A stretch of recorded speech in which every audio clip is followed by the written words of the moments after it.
Hi, welcome back guys. This is your Sensei, back with another fanfiction. This is the first part of What If Naruto Had Deadly Pressure Bloodline. Now before starting, please give this video a like and subscribe to the channel if you want more videos like this. Now let's get into the fanfic. The Kyuubi was attacking the gates. Its 9 tails waving majestically behind it. Its red fur gleamed in the moonlight as one of his tails swept through a group of shinobi and slaughtered them. With another tail, it decimated a group of ANBU as they tried to attack the beast. 4 giants suddenly sprang up from the ground. Each one aimed a punch at the beast, but when they hit, all they felt was death as the Kyuubi's demonic chakra swept through their veins. A group of people with deers by their sides attempted a jutsu which all involved their shadows joining together to form a giant one. They all died, but they succeeded in stopping the beast for a mere second. Another group of people, this time with all blonde hair, ran forward.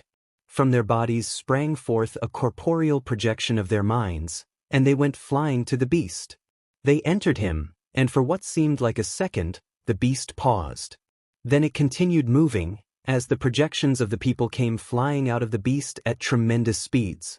All the projects came back into their own minds, then lost them. They attacked their own people and killed them.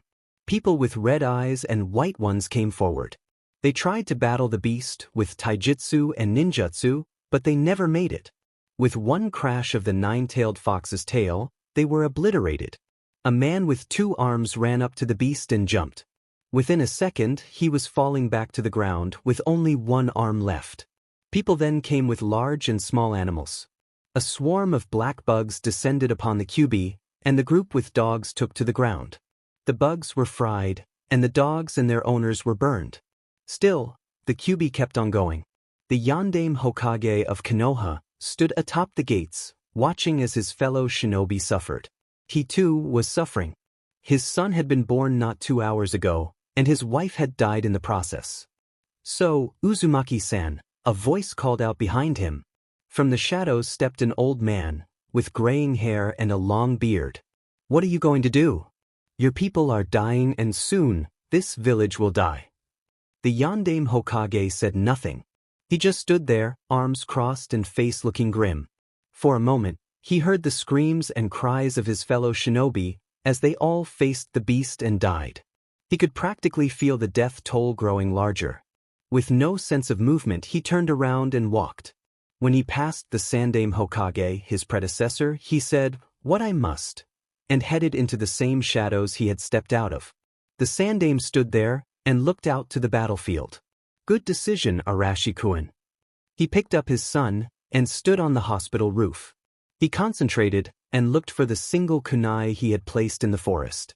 It would most likely be in his student Kakashi's kunai pouch. He looked back to Konoha and sighed.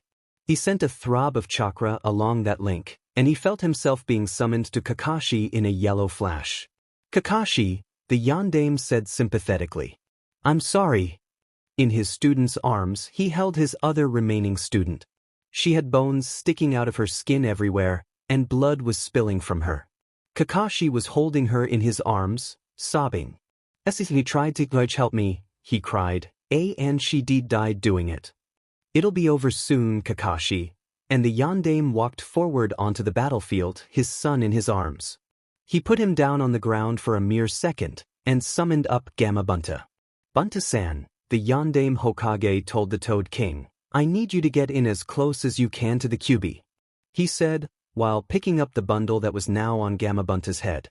He stuck chakra to his feet, and braced himself, as Gamabunta jumped into the air, and landed right beside the Kyuubi. The Kyuubi never noticed the toad, until he stuck a katana into his side. He howled and pushed away the toad with his chakra. It blew him back over 300 feet, and he skidded to a stop. He poofed out of existence, and the fox wondered where he went. Riding on the fox's back was the Yondaime Hokage and his son. "Goodbye, Konoha," he said, right before he bit his own finger and let the blood well up on his thumb. He looked down at his son, and saw him for the first time. He already had a head of blonde hair, and the tips of it seemed an unearthly white. "Must be from his mother," the Yondaime said, before he created a seal made from his blood onto his son's navel. The QB thrashed around and shook his body. He could feel someone was above him, standing on his back. He was a demon. No one should be on his back. He let out a pulse of chakra, and it whipped away everyone else and burned the surrounding trees. It did not make the man fall, however. The yondaime picked up his son and ran up the beast's back and landed on the QB's neck. "I'm afraid, QB-san, that I can't let you destroy my village anymore." He ran through a variety of seals, then stopped on one seal that looked like a cross. He felt cold behind him and instantly knew the death god was there. A hand reached inside of him, then took a firm hold onto his soul. He turned around and saw another one of his hands reach into the head of the QB. He screamed as his soul was ripped out. "Shinigami-sama," the yondaime managed to cry out. The feeling of having his soul ripped out was painfully hurting. It was like having something being torn out of you, with no disturbance. He couldn't talk anymore, as the Shinigami's hand was already halfway out of his body. He felt himself growing cold, a sure sign of going into the afterlife. With a great amount of effort he held up his son. The Shinigami seemed to understand, and instead of devouring the QB's immortal soul, he placed it inside the boy. The yondaime managed to smile, before his soul was completely ripped out, and he fell to the ground with a boy in his arms. The Sandaime Hokage sighed from his position in the shadows, as he saw his predecessor give his life and his son's for the village. The man's corpse fell to the floor and impacted upon it with a loud thud. He ran over to the corpse quickly.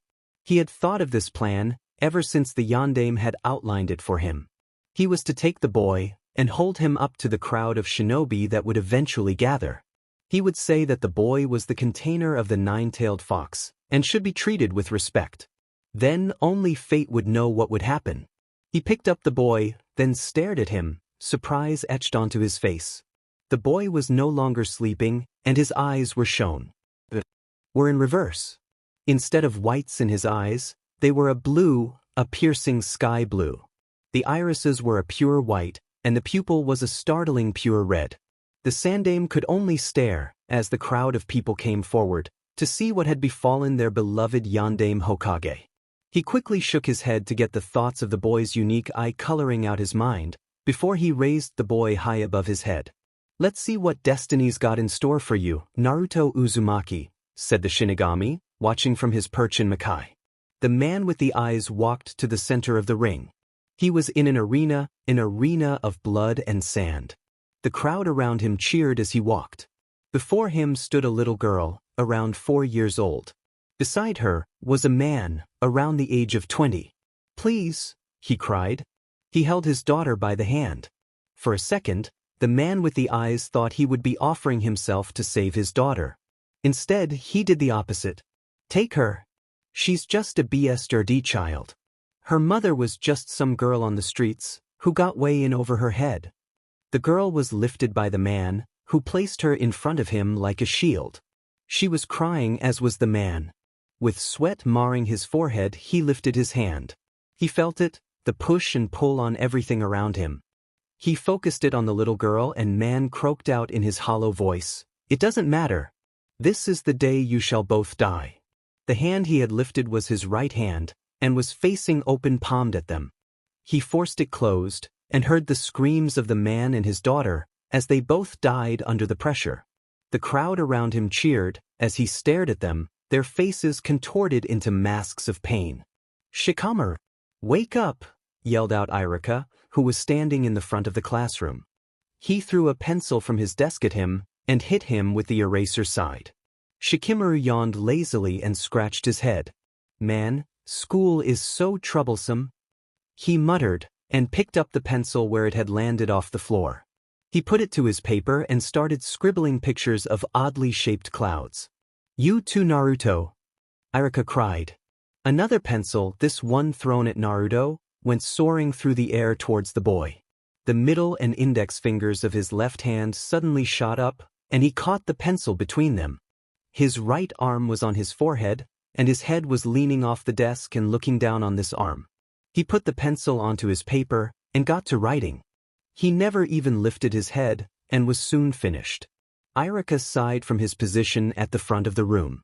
He was always trying to get the boy to give some sort of normal reaction, but he took everything in stride. In all his time at the academy, which was 5 years, he had never spoken or said a single word. One day, the Sandaime Hokage walked into the classroom with the boy in tow. He had told everyone to greet him and said that he was to be joining their class that year. The bell rang, and all the students cheered and walked to the door. Irika sighed once again and went around the desks to pick up papers. While walking, he saw that Naruto was still sitting down.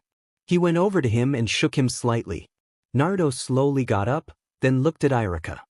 He was a good 5 feet 8 inches. His blonde hair had grown over his forehead and lay in limp spikes. It was all over the place and gave him a poor look. At the end of almost every strand of blonde hair were tips of pure white. Beneath his hair was a pair of sunglasses. It seemed the boy had never took those off either, as he had been wearing them since the first day he had started the academy. His clothes also reflected his lifestyle. He was wearing a black overcoat that went to his hips, and the sleeves were rolled up to his elbows. The overcoat was very frayed and was ripping at the edges. Underneath it he wore a plain white shirt, which was surprisingly clean, contrary to his other clothes. On his legs he wore a set of cargo pants that went to his shins, thought they were rolled up to his shins. His pants were frayed at the edges, and had some patches on them to show Naruto had tried to sew them together. On his feet he wore some plain sandals that were in perfect condition. "I'll see you tomorrow for your genin test, Naruto," Irika said a little sadly. He had failed the previous genin test, and all the preliminary tests this year. "Study hard," he called out to Naruto, who had his shoulders hunched and his head facing down and was walking to the door. He gave a small nod and walked out the door. "Hey look everyone. It's the Dobe," Kiba called to all those that were present. They all laughed a little nervously. Everyone was a little nervous around Naruto. He was more stoic and silent than Shino. "You gonna pass tomorrow's test, Dobe?" Kiba said to Naruto, who was walking away. "Look at me when I'm talking to you," he ran up to Naruto and shouted in his ear. Naruto just kept walking, hands in his pockets and looking at the ground in front of him. Kiba was sort of a bully towards Naruto, and almost everyone knew it. No one tried to stop it because it seemed like Naruto was okay with it. "Hey, stop walking for a second, you idiot." Kiba growled, irritated, and jumped in front of Naruto. "Stop," and held a hand out in front of Naruto's face. When Naruto didn't stop, he balled his hand into a fist, brought it back, and swung forward. He punched Naruto across the face, and the sound of glasses falling to the floor was heard. Everyone watching was a little shocked, even the adults passing by, though they were smiling because someone had finally given the demon child a good hit. Kiba was staying still and looking at Naruto in fear. Naruto's back was turned to everyone, so they couldn't see why Kiba had stopped. A man walked up, then sneered at Naruto. "Hey, kid, did this BS do something to you?" he asked Kiba, who was now shaking. "If he did, I can easily make everything better," and an evil grin crossed his face. It was quickly wiped off when Naruto turned to face him. The man was also standing in shock, looking at the boy's eyes. His eyes were in reverse, with the places that were supposed to be white were a piercing blue, the color of the sky. His iris was a white, the color the outer part was supposed to be. In the middle of both eyes was a pure red that was his pupils. That normally would have shocked people, but that was not it. While the rest of his body was looking a little relaxed and stoic, his eyes were a different matter. They held a barely contained rage and were narrowed and slanted. They were cold and merciless, like you would never live to see another day again. They were the eyes of a killer. Naruto only held eye contact with the people for only a second, before he turned and picked up his sunglasses off the floor. He put them on and walked away. Kiba was now back to his normal self, and he was now burying the memory of Naruto's eyes deep into his mind, into a place where he would never see them again. The man was shaking and was sweating profusely. He watched the demon walk away, more sure of it now more than ever. "Mizuki!" Irika called out to his former comrade. "Give back the scroll and the Hokage might let you live." The sound of laughter could be heard through the clearing as Mizuki threw a huge shuriken at Irika.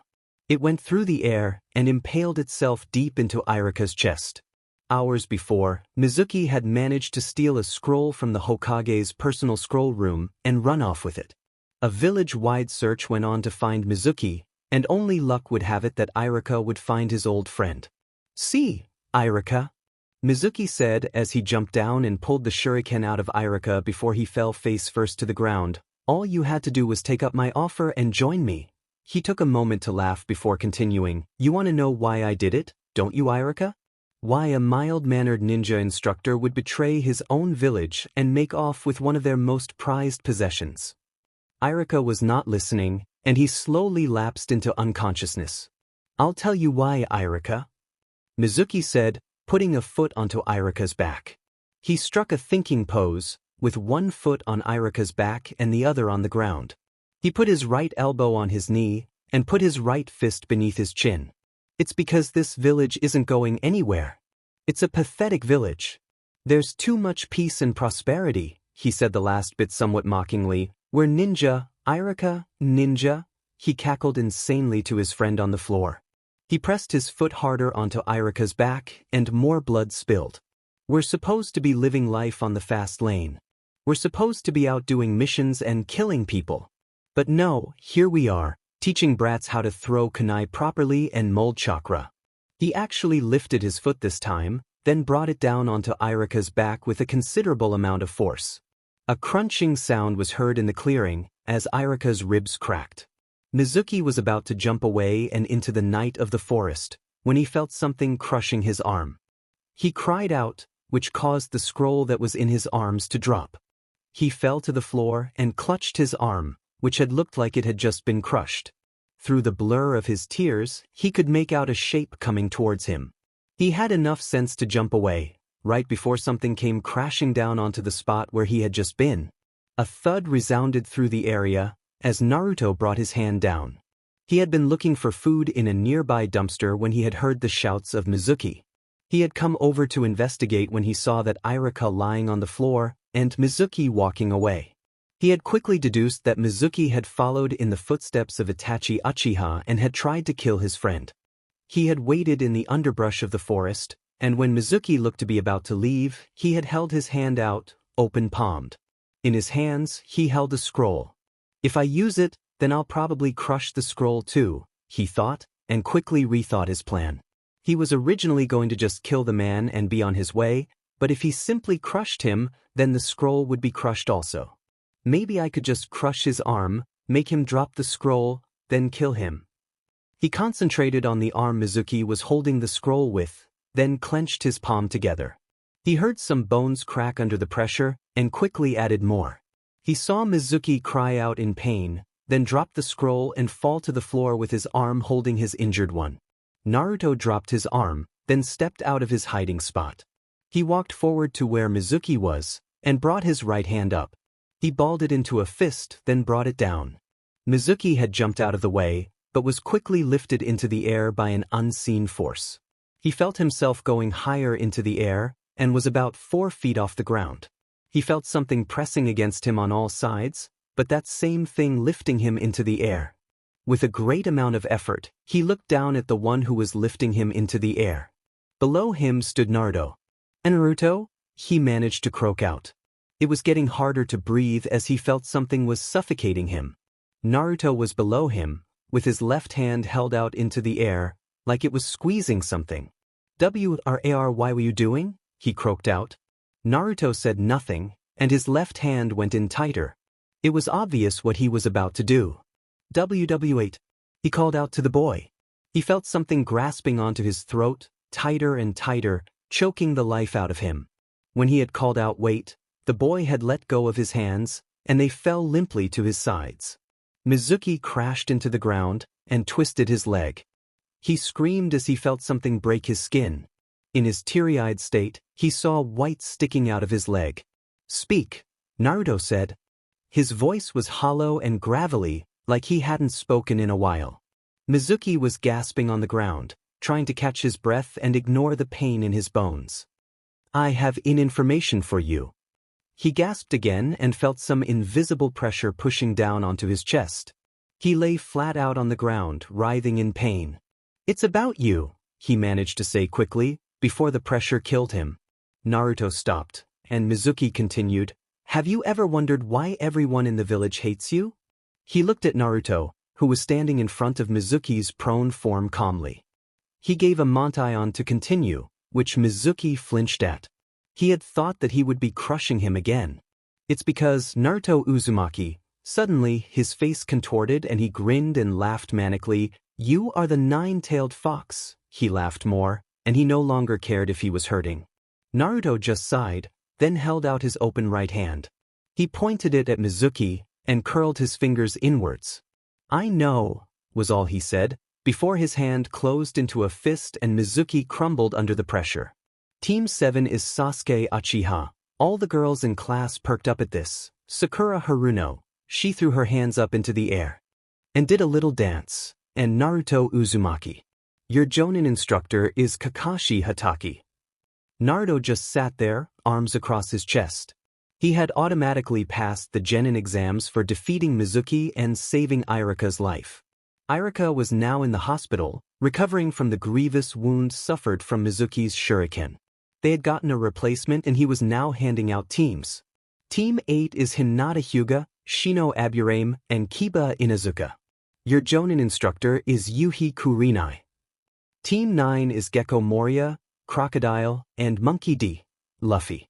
I needed names to besides, they fail anyways. Your Jonin instructor is Hayate Gecko. Team 10 is Shikimaru Nara, Choji Akimichi, and Ino Yamanaka. Ino protested loudly at this, but was quieted down by her future teammates. Your Jonin instructor is Asuma Sarutobi. He finished, then told them all to wait until they were called upon by their Jonin instructors. He left them all in the classroom and went out into the hall. "Those are our teams?" asked Kakashi, his face looking toward the crystal ball. All the other Jonin senseis were in the Hokage's office, and they were currently looking through the teams the Hokage prepared for them. "Yes, Kakashi. Those are the teams you will be getting." Kurinai and Asuma nodded, while Gecko coughed. The rest of the Jonins also nodded, except for Kakashi. "Who's this kid, right here?" He pointed to a boy with blonde hair, who was sitting there while a boy wearing a fur jacket was taunting him. He remained passive, and seemed like he didn't care. His shoulders always seemed to be hunched a little, like he was carrying some sort of pressure on him. "That's Naruto Uzumaki," the Sandaime said, looking at the boy sadly through the crystal ball. "He's a quiet one, but he's good." "Isn't he the one who killed Mizuki?" asked Kurinai. She was looking at the boy also, and saw her future student teasing him. "He doesn't seem like much." Asuma stepped forward, and looked through his father's crystal ball. "She's right, he doesn't look like he could fight anything at all. In fact, he looks a little lazy." "You shouldn't think so little of Naruto," the third said wisely. "He's one you should watch out for."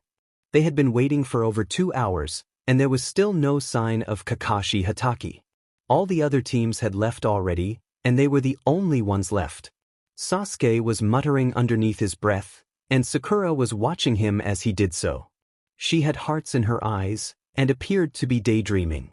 Naruto was simply sitting there, his arms held on the desk in front of him. He was hunched over and was staring at the board. Finally the door opened, and a man with gray hair came in. He was wearing his hayate in a strange fashion, with it being tilted to the left side. They couldn't see his mouth because his was wearing a face mask. When he had entered, Sasuke had picked up his chair and thrown it at the man. He had simply sidestepped, but could not escape the screeching call of a mad Sakura. "You, are you late?" she cried out, pointing an accusing finger at the man. He stared over to Naruto, who had turned his head to face him. He was wearing his usual sunglasses and had something like a look of anger on his face, though it was quickly wiped off when he saw Sakura turning around to tell him that their sensei had arrived. She probably thought he hadn't noticed him coming in. She walked over to Naruto, who had turned his face to look back at the board, and quietly said, in what she thought was a caring big sister voice, "Naruto-kun, our sensei has arrived." She sent a glare at him and helped Naruto up by pulling under his arm. "Well, my first impression of you too," he said, looking at Sakura then at Sasuke, "is that I don't like you. You," he pointed to Naruto, "should just quit being a ninja if you don't even see that your sensei has arrived. You shouldn't say such mean things to Naruto-kun, Kakashi-sensei. He's just a boy, said Sakura. She was treating him like a little child, not the teenager he was. Kakashi sighed. Stop treating him like a little boy, Sakura. He's not one. Sakura looked at him quizzically, then looked at Naruto. He's not? Kakashi's sweat dropped and Sasuke was struggling not to laugh. He is a boy, Sakura. Kakashi said. Under his mask he was smirking. For a single second, Naruto's face was a mask of shock and anger at not being called a man, then back into his usual blank look. But he's not a little boy. Sakura had the decency to blush, and then apologized to Naruto. Meet me on the roof, Kakashi said, and with a poof and a leaf, was gone. Sasuke, who had managed to quell his laughter, went outside and up the stairs. Sakura had let go of Naruto and followed her precious Sasuke-kun out to the stairs. Naruto pushed his hands into his pockets and walked outside. Naruto was the last onto the roof, and Sasuke looked at him with a glare. Sakura just gave him one look and turned back to her Sasuke. See, chastised Kakashi, if you want to be a shinobi, you have to be fast. If you go around everywhere that's slow, you'll never make a good shinobi. Sakura looked at Naruto in pity, and Sasuke just glared at him. The dobe's going to hold me back, he thought in his mind. If this scene turns out to be a little different, just know that I haven't watched the beginning of the anime in a while, a long while. Well, now that we're up here, let's all introduce ourselves. Likes, dislikes, hobbies, dreams. How about you go first, Kakashi-sensei? To show us how it's done, piped the pink-haired girl. My name is Kakashi Hatake. I have many likes and dislikes. I have some hobbies and I have a dream. A moment's pause and Sasuke spoke. So basically, all we've learned is your name.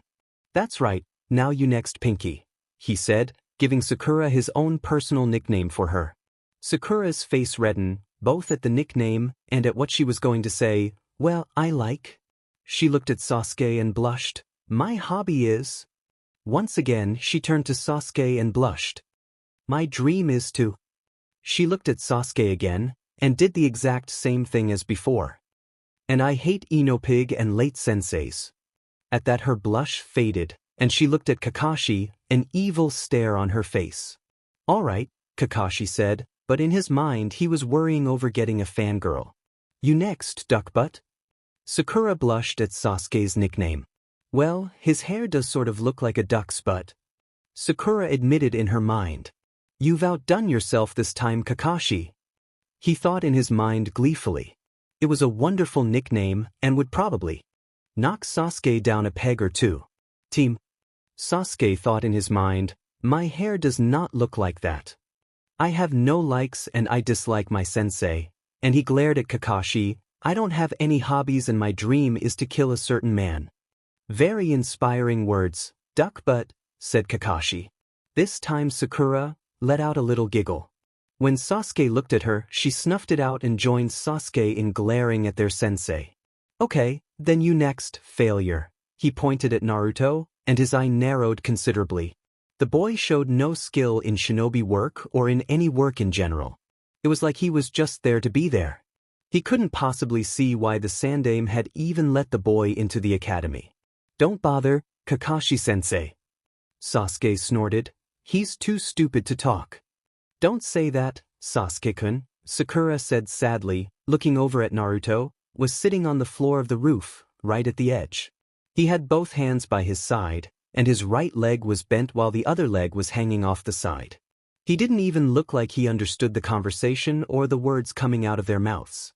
He looked kind of pathetic like that, and Sakura couldn't stop a wave of sympathy as it rolled over her. He's not stupid, it's just he can't talk.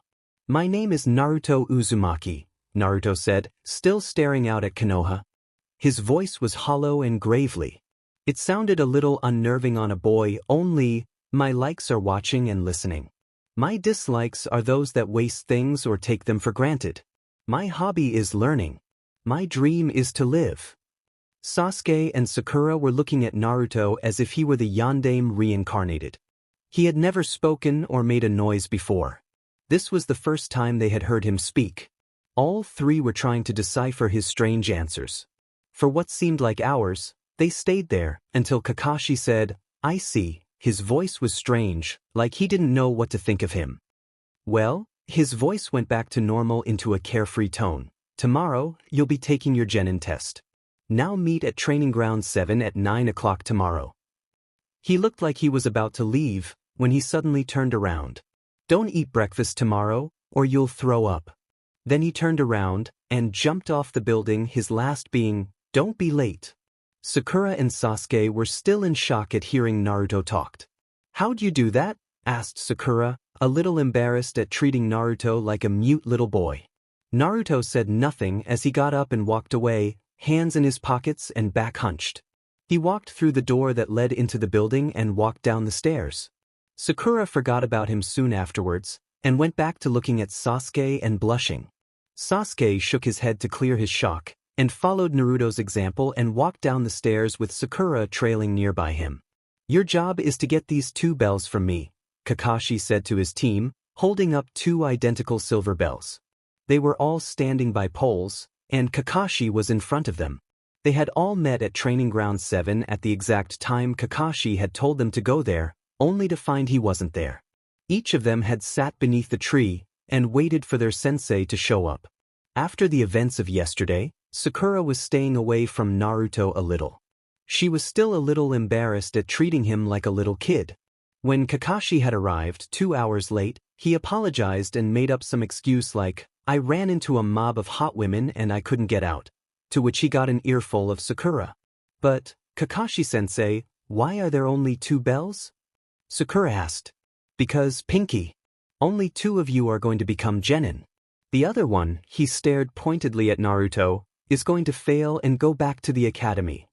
Naruto didn't react to this, as he was sitting on the floor, in the exact same position as yesterday, except he was leaning a little to the side with his right hand on his knee. His face was angled to the ground and he didn't look like he was listening to them.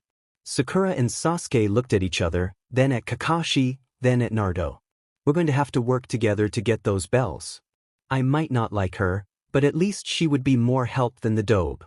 I'm sorry, Naruto-kun, but I really want to become a ninja and impress Sasuke-kun. You'll have until 12 to get these bells from me.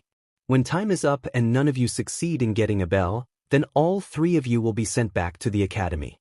When it rings, you may begin. Also, you're going to have to come at me with the intent to kill to get these bells." Sakura and Sasuke looked at each other and then nodded.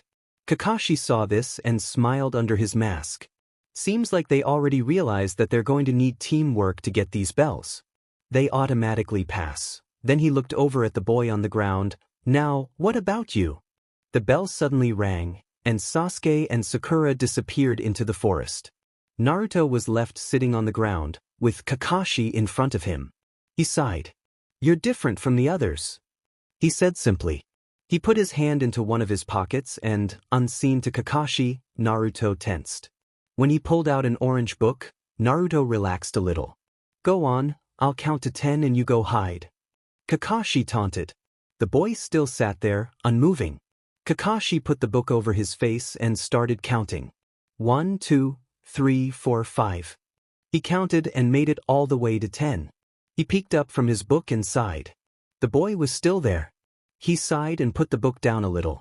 "You're not fit to be a ninja," said Kakashi. He was a little disappointed. The Sandame's voice made it seem like this boy was something special. "I don't even know why you wasted your time at the academy. You should just go quit and find a nice hole and die." He was saying what he thought would be honest. It wasn't very nice, but it was the truth. From the shadows of the trees where Sakura and Sasuke were planning their attempt, they looked at Naruto with pity and sympathy in their eyes. The boy would get nowhere. He was lazier than Shikimura. Just as Kakashi was about to leave, Naruto said something. "Kakashi-sensei?" He turned around to face the boy. He was staring up at him with his sunglassed eyes, and his left hand was held out, palm facing towards the gray-haired man. Beneath his mask, Kakashi smiled, and Sasuke and Sakura smiled from where they were. Seemed like the boy was smart enough to know when to quit. Kakashi walked to the boy, and also held out his hand. He thought the boy wanted help up. Suddenly, Kakashi felt something pressing down all around him. It was getting hard to breathe, and he couldn't move. His thoughts were going slower, and his actions were getting sluggish. He saw Naruto closing his palm in front of him and his direction, and his mind was able to ask one last thing before he blacked out from the pressure. What the hell's he doing? Naruto watched as Kakashi fell to the ground right in front of him. He unclenched the fist he had made and swished his hand through the air. The air pressure around him changed, and a small breeze went through the training ground. Into Naruto's hand flew 2 silver bells. Sakura and Sasuke jumped out of their hiding place and ran over to their sensei. He was lying on the floor. "Dobe!" Sasuke cried out to Naruto, who was slowly standing up with the bells in his hand. He tossed one to Sakura, then one to Sasuke, both of whom caught them in surprise. Sasuke and Sakura were watching him wearily. He had just taken down their Jonin sensei without touching him. That showed them one thing. He wasn't as helpless and weak as everyone had thought. Wordlessly, Naruto walked over to Kakashi and picked him up like he was nothing. He started walking with Kakashi on his back and Sasuke and Sakura following him. None of them said anything to each other, and they walked in silence to the Hokage's tower. It had taken them a little over an hour to reach the tower, and by the time they were there, Sasuke and Sakura were sweating lightly. Naruto didn't look winded or tired at all. He just had a blank look on his face. He kneeled down in front of the Hokage tower doors and gently put Kakashi down in front of it. Sasuke, Sakura, and the guards around the doors watched as the boy just dropped the Jonin off and left with his hands in his pockets and his shoulders hunched. Soon after Naruto had left, one of the guards asked, "Why are you here?" Sakura responded, "Well, guard-sen, we're here because..." She trailed off, looking at her sensei. "Did Naruto kill him?" she asked herself in her mind. "Our teammate, who you just saw leaving, managed to knock out our sensei, and he carried him here." Sasuke finished for her. "How'd he do that?" asked the guard in wonder. "We don't know." Kakashi woke up and sat straight up. He was in a dark room, and only 2 sources of light were visible. Both came from 2 torches on either side of a man wearing white robes. He immediately got up, then had to repress a hiss of pain as he bowed before the Hokage. The Sandaime just chuckled, then motioned for him to sit. "Now that we're all here," the Sandaime began. "And conscious," Asuma added from Kakashi's left. "We can begin with the results from the Genin exams." Each Jonin in the room gave their report, and then it was Kakashi's turn. He was still hurting and he couldn't move that well. He was about to talk when his mouth suddenly clamped shut. "What am I supposed to tell them?" he thought in his mind, worriedly looking around the room. They were all looking at Kakashi and waiting for his response. Some of them looked bored, while the more inquisitive ones were looking for an explanation as to why he had been unconscious. He spoke. "Team 7 passes," he said simply. Everyone in the room gasped and started asking questions. "Quiet please," the Sandaime said, holding up a hand to the rest of the Jonin. He seemed to have a knowing grin on his face. "Please explain to your fellow Jonin, Kakashi-san." As they eagerly awaited his answer, he struggled to make one up. "I can't say that I underestimated him. And I don't even know if he got the bells," he thought. He discreetly lowered his hand to his hip, where the bells were supposed to be. He stifled a sigh as he felt nothing. The rest of the Jonin had their bells, and he was the only one left with them. He sighed once more and couldn't suppress it. 2 of them immediately got the concept, and they automatically passed, he said, and Kurenai asked a question. "How? You can't just pass 2 and leave the other. It's either they all pass or they all fail." "The other one got the bells," he said, scratching the back of his head and turning his head to the ground. He didn't want to see the looks of shock on the rest of the Jonin's faces or hear their voices asking them who it was. The Sandaime just grinned at Kakashi. "You underestimated him, didn't you?" Kakashi looked to the Sandaime sharply. A grin was marring his features, and he wasn't affected by the calls of the other Jonin. "Yes, I did." This time, the Sandaime let out a laugh and said, "I should have warned you about him." "Sandaime-sama," said Ebisu, "who is Kakashi-senpai talking about?" "What about your other member?" asked Kurenai. "That Naruto. Was he the reason why you were found unconscious in front of the tower?" "Yes," Kakashi said grudgingly. "He just held up his hand." He trailed off, going back to his memories. All he had done was hold up his hand then squeeze it shut. And I felt like he was squeezing me like I was in his fist, and he was squeezing the life out of me. The Sandame laughed and everyone turned to look at him. It seems you've had a first-hand experience of Naruto's Kekkai Jinaki. He has a Kekkai Genkai? Asked Kakashi.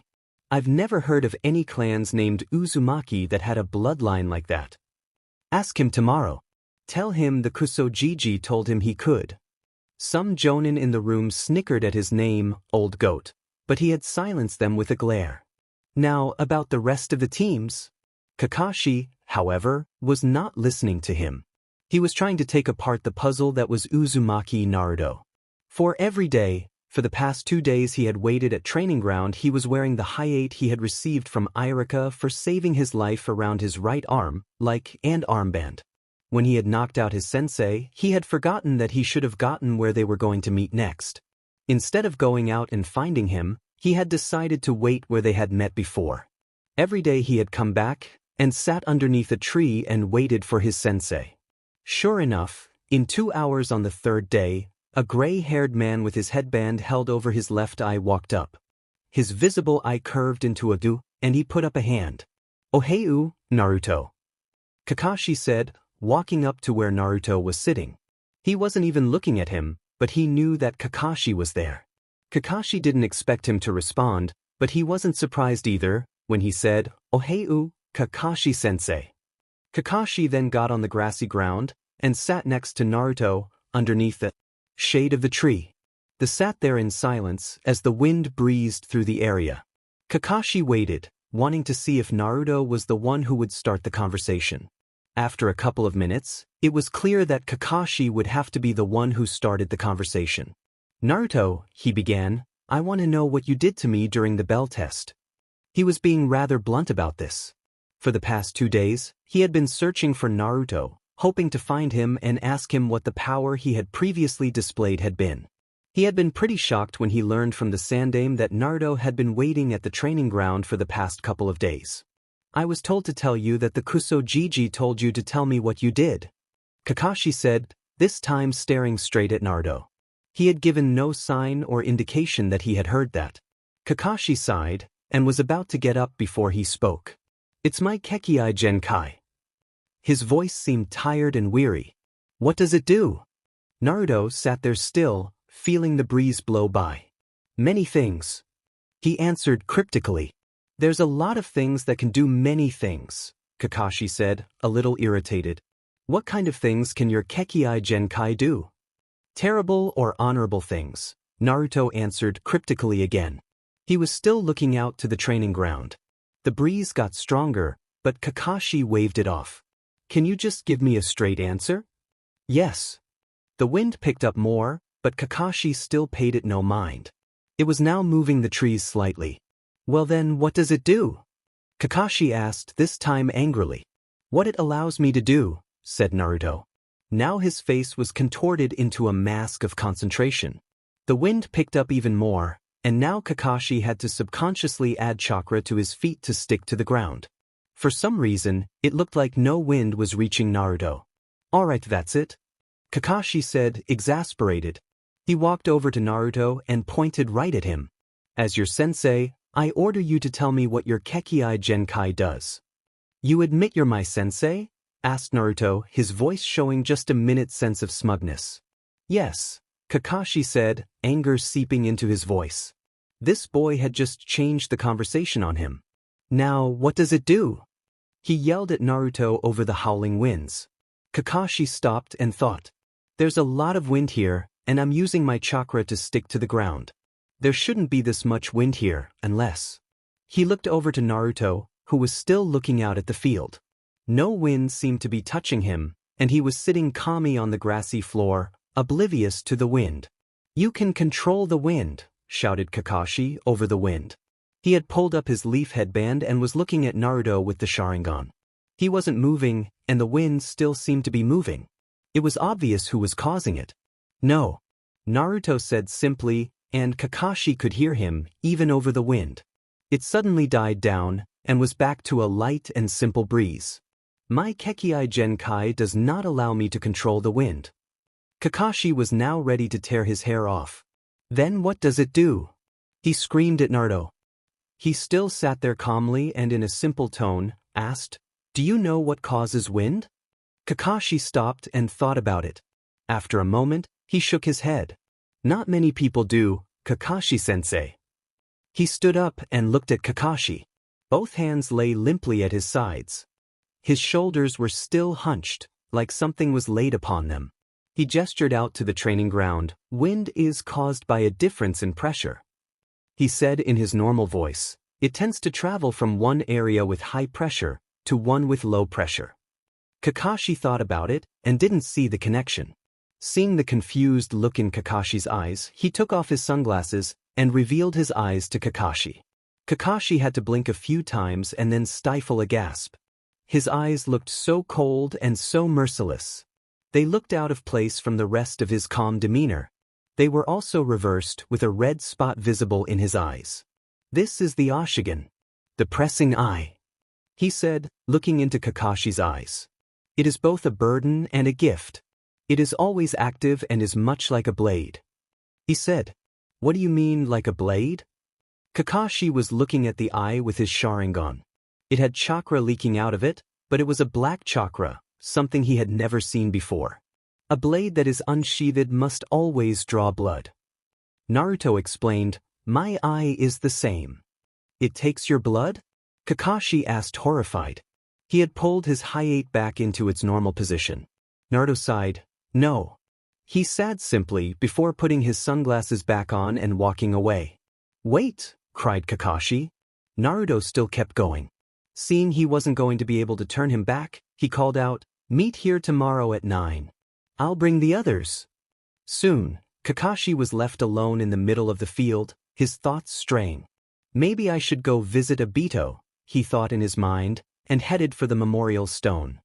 Kakashi had been so distracted during his talk with Naruto he had failed to notice the dark and pink-haired people that had been hiding in the tree above him.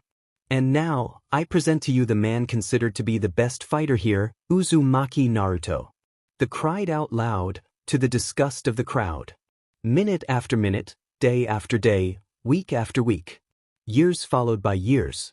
That was how long he had been fighting, ever since he had been born. It was his life, and it was how he lived it. The crowd hated him.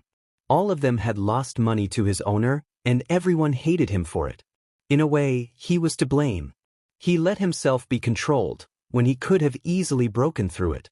Maybe it was the destiny the chains of fate had tied him to. Perhaps he was always destined to fight. He walked onto the playing field, the crowds throwing all sorts of things at him. A rock came flying at him, but he caught it in his hand. Using the Oshigan, he hardened the rock and held it in his fist. He would be able to use it later. He looked over to his opponents, all of whom looked ready to kill. They would not be able to, however. Their eyes were not like his. "Hajime!" All three came rushing at him, twirling their weapons in the air. He just stood, waiting for them to come to him.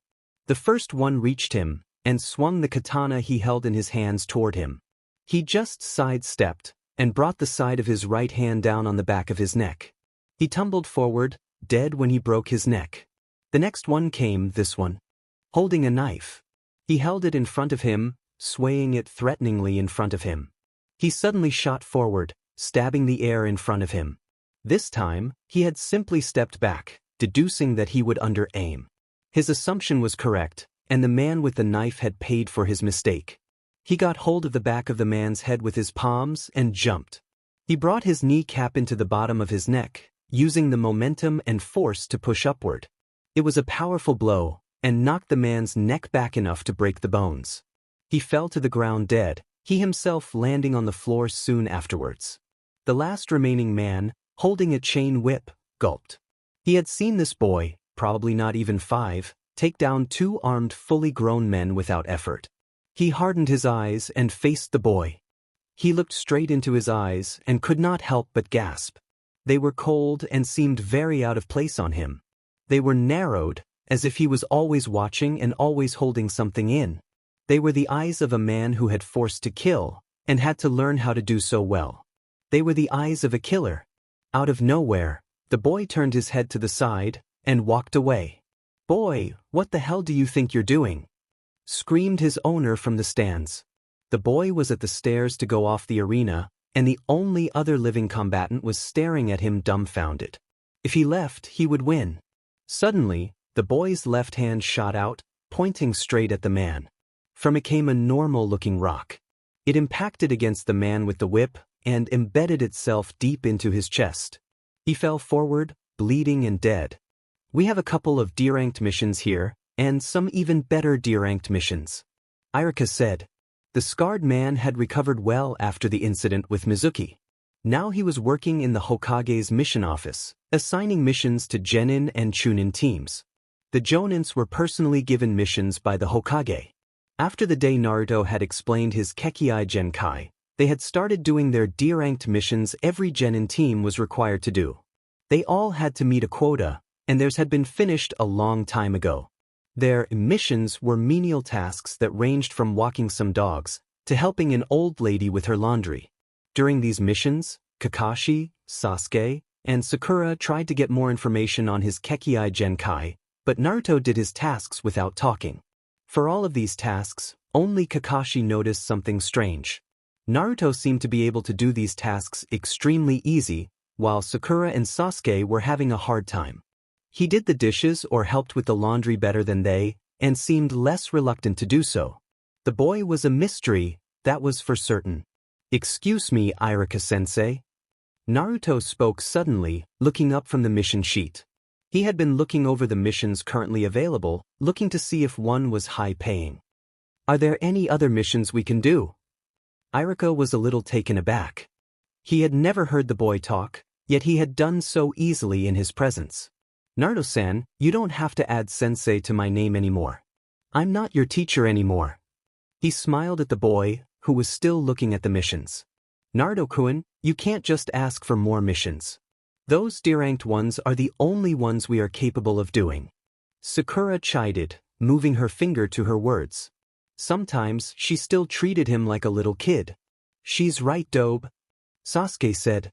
To be honest, he was getting a little tired of the repetitive D-ranks also. The Hokage chuckled from where he sat, watching the team. Kakashi appeared to be reading his Ika Ika Paradise book, but his visible eye was watching Naruto curiously.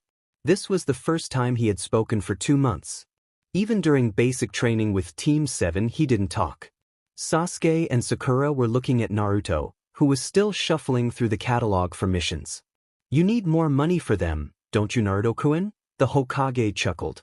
That explained it. "Hi, Hokage-sama," Naruto said, laying the book down and looking at the Hokage. "They're taking up a little more money than I have right now. I need a higher paid mission. If my teammates cannot handle it," he looked at Sakura and Sasuke, "then I request that I be able to go alone." "Naruto, you can't just go making requests to the Hokage for that. Besides, you can't possibly handle a mission more than D-ranked by yourself," Irika said. He had been unconscious when he had killed Mizuki, so he doubted his skills a little. "And missions are supposed to be taken as a team. You can't just go alone." "I understand," Naruto said, bowing his head to the Hokage and his teammates in an apologetic gesture. The Hokage just chuckled more and said, "We happen to have a C-ranked mission here. If you and your teammates can agree to it, then you can have it." "But Hokage," Irika began. "We'll take it," Kakashi said immediately, putting down his book and looking at the Hokage. He was interested in seeing Naruto's skills. "Kakashi-san," Irika began, but was cut off again, this time by Sasuke.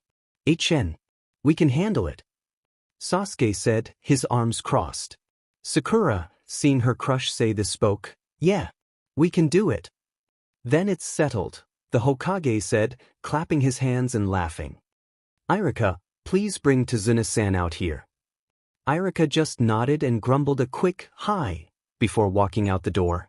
Team 7 stood there, waiting in silence for the one the Hokage called Tsunami. "Naruto," the Hokage said, breaking the silence and looking at the silent member of Team 7, "why don't you ever come to visit us anymore?" "I've been busy, Hokage-sama," Naruto replied to the Hokage. "They're getting harder to handle?" he asked Naruto. "Hi." They keep asking for things we don't have. Sasuke, Sakura, and Kakashi were at a loss at the Hokage and Naruto's conversation. It didn't make sense at all. The Hokage laughed and quickly wiped a tear from his eye. He was sad for him having to do all that by himself. "You know, if you ever need any help," he said, looking at Naruto. "You shouldn't ask that, Hokage-sama. You know you can't. Besides, one day, we'll all have to stand on our own," he said wisely, somehow sounding natural to the 13-year-old boy. The Hokage sighed. He knew he would not be able to help them. After all, if the council found out. The door opened, and out stepped Irika and a man wearing glasses and holding a bottle of sake. "So, these are the punks who are going to protect me?" The man laughed. They assumed him to be drunk and their future client. "They all look rich and snobbish." He laughed drunkenly, his eyes sweeping over them. He sobered up immediately when his eyes saw Naruto, whose clothes were still ripped, torn, and dirty. He muttered out a quick apology to him, and turned to face the Hokage. "Yes, these are the ones going to protect you, Tsunami-san. I'll have you explain your situation to them." The Hokage said to him. "Hi." Tsunami answered, his head tilted in shame. The boy looked even more poorly dressed than him. He turned to Team 7 and said, "My name is Tsunami. I'm a bridge builder and I come from the land of waves. I just need some protection from bandits and such. Please don't expect too much." Kakashi nodded and walked over to him. He held out his hand, and his visible eye shifted into an upside-down. "I'm Hatake Kakashi," he said while shaking the man's hand. "This is Haruno Sakura, Uchiha Sasuke, and Uzumaki Naruto," he said, pointing them out one at a time. "Suma Mason, sorry," he said to Naruto, walking over to him and bowing his head. "I didn't mean." "Okay," Naruto said, looking at the man behind his shades. Inside his mind, the cogs in his mind were moving. "Okay, Team 7 and Tsunami." Kakashi said, "Tomorrow we meet at the East Gate at 7 in the morning. Bring all the stuff you need, and don't bring anything more. Remember, and don't be late," he said, poofing away in a plume of smoke. His last words were followed by the sweat drops of Sasuke and Sakura, who were thinking the same thing. Naruto just nodded and turned away, waving goodbye to the Hokage before leaving. "Naruto, bring them along and come visit us sometime," the Hokage called to Naruto, who nodded his head and left. Sasuke and Sakura looked at each other and parted ways, hoping to get ready for their upcoming C-ranked mission. "He's had a hard life, hasn't he?" Tsunami asked the Hokage. "You have no idea," the Hokage replied sadly, looking at the door Naruto had left from. "Excuse me, Hokage-sama." A feminine voice called from one of the doors. Standing there was Team 8, led by Yuhi Kurinai. "We're here to get a mission." "Over here, please," Irika called, gesturing them over, leaving the Hokage in his thoughts. The puddle lay on the side of the road. It was so obvious. They had all come early, including Kakashi, much to the shock of Sakura and Sasuke, at the designated meeting place. At exactly 7 in the morning, they had set off, leaving the gates of Konoha behind. They had estimated it would take at least 2 days to reach Wave, with the occasional stop for food and rest in between. No one noted that during the stops that they made for food or rest, that Naruto never ate or rested. In fact, he had not brought anything at all. All he had were the clothes he always wore. It was probably 2 o'clock when they first saw the puddle. It had been unbelievably hot for the past couple of days, with no clouds to cover the sky. There was no chance there could have been a puddle there. After having trained with Kakashi, they were able to spot this, as his motto, which he taught to his students, was, "Ninjas always look underneath the underneath." Kakashi looked at Sasuke, who nodded and discreetly put his hand near his kunai pouch. Sakura saw this and walked beside Tsunami, her hand also going to the kunai at her side.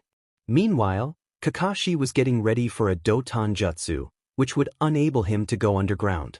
Meanwhile, Naruto was walking along, his hands in his pockets and his eyes turned toward the ground. He walked by the puddle, and before anyone could stop him, they leaped out. They were both probably low chunins, thought they would still pose a challenge to any normal genin. However, Naruto was not a normal genin. Their chains wrapped around him, and tried to squeeze the life out of him. He did not appear to be bothered as he had slipped his arms through the chains. The demon brothers saw this and pulled on their chains harder, hoping to crush him. Naruto just stood in their chains calmly, holding each of his hands out to one of the brothers. He slowly balled his hands into fists, and the chains were suddenly loosening. They could not move. It felt as if something was pressing down on them from all sides and from every part of their body. "Let's which of us can take more pressure," Naruto said, his hands nearly balled into fists. The brothers were now turning blue, from the lack of oxygen and the force that was pressing them. "Naruto, stop," Kakashi said to Naruto. Tsunami, Sasuke, and Sakura were standing there, mouths agape. It seemed Naruto had just taken down 2 Chunin-level nins, while still surviving their onslaught. "We need them for information. All the information we need, we can get from their corpses," Naruto said, his voice cold and emotionless. His whole posture and voice had changed. He was tense and seemed more hunched over, possibly because he was in a fighting position. The chain fell away, and they saw Naruto's body. They had thought there would be imprints of some sort from the chains, but there was nothing. He didn't even look like a chain had just been wrapped around him, squeezing him to death. "Naruto, as your sensei, I order you to stop," Kakashi yelled at Naruto, whose hands were now fully balled into fists. Blood was slowly trickling down the demon brothers' bodies, seeking to find some way out. Naruto loosened his fists and made his hands into a hold as if he was going to strangle someone. Each of his hands were pointed at the demon brothers, who were lying unconscious on the floor. "Hi," he said through clenched teeth. It seemed like Naruto had trouble holding back, as his hands were flexing in and out of their strangling hold. Kakashi walked over to the demon brother nearest to them and examined him. Some parts of his body looked like they had been collapsed, most likely from some outside pressure. He was bleeding from his mouth and nose, and his eyes were popped. "Sumimasen," Naruto said, lowering his arms with a tremendous amount of effort. "It is difficult for me to hold back." Sakura looked like she was about to throw up, and Tsunami was looking at the boy he had said was poorer than him in wonder.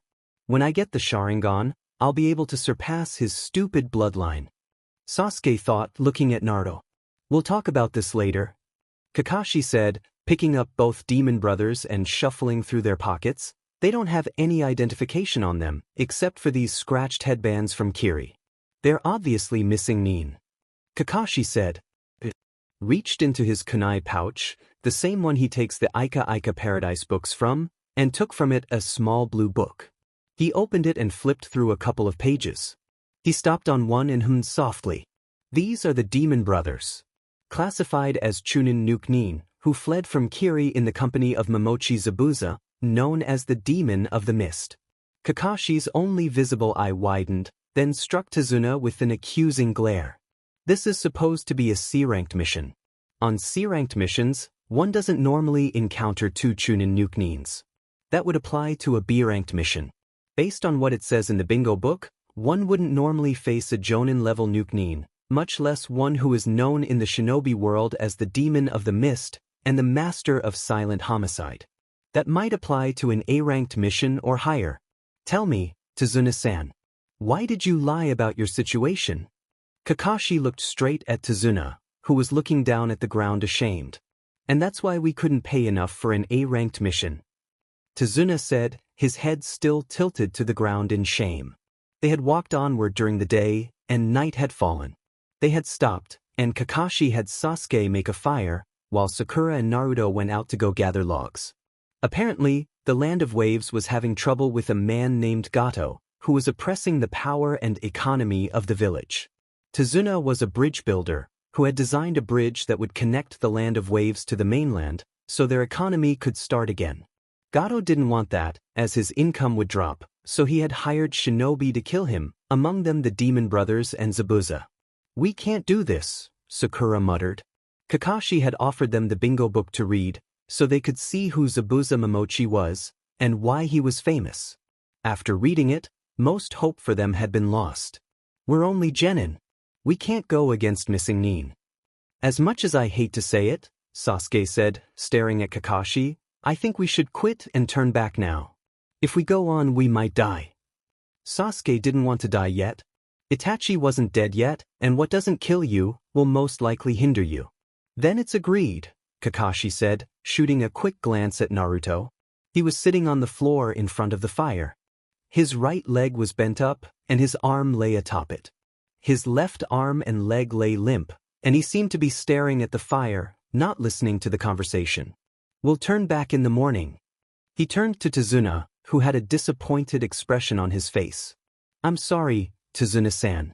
My team cannot handle this kind of mission yet. Tsunami sighed and looked into the fire, contemplating on what he would do next. Can you still pay for the C-ranked? Naruto asked suddenly. His voice broke through the silence that had descended upon them, but he was still staring into the fire.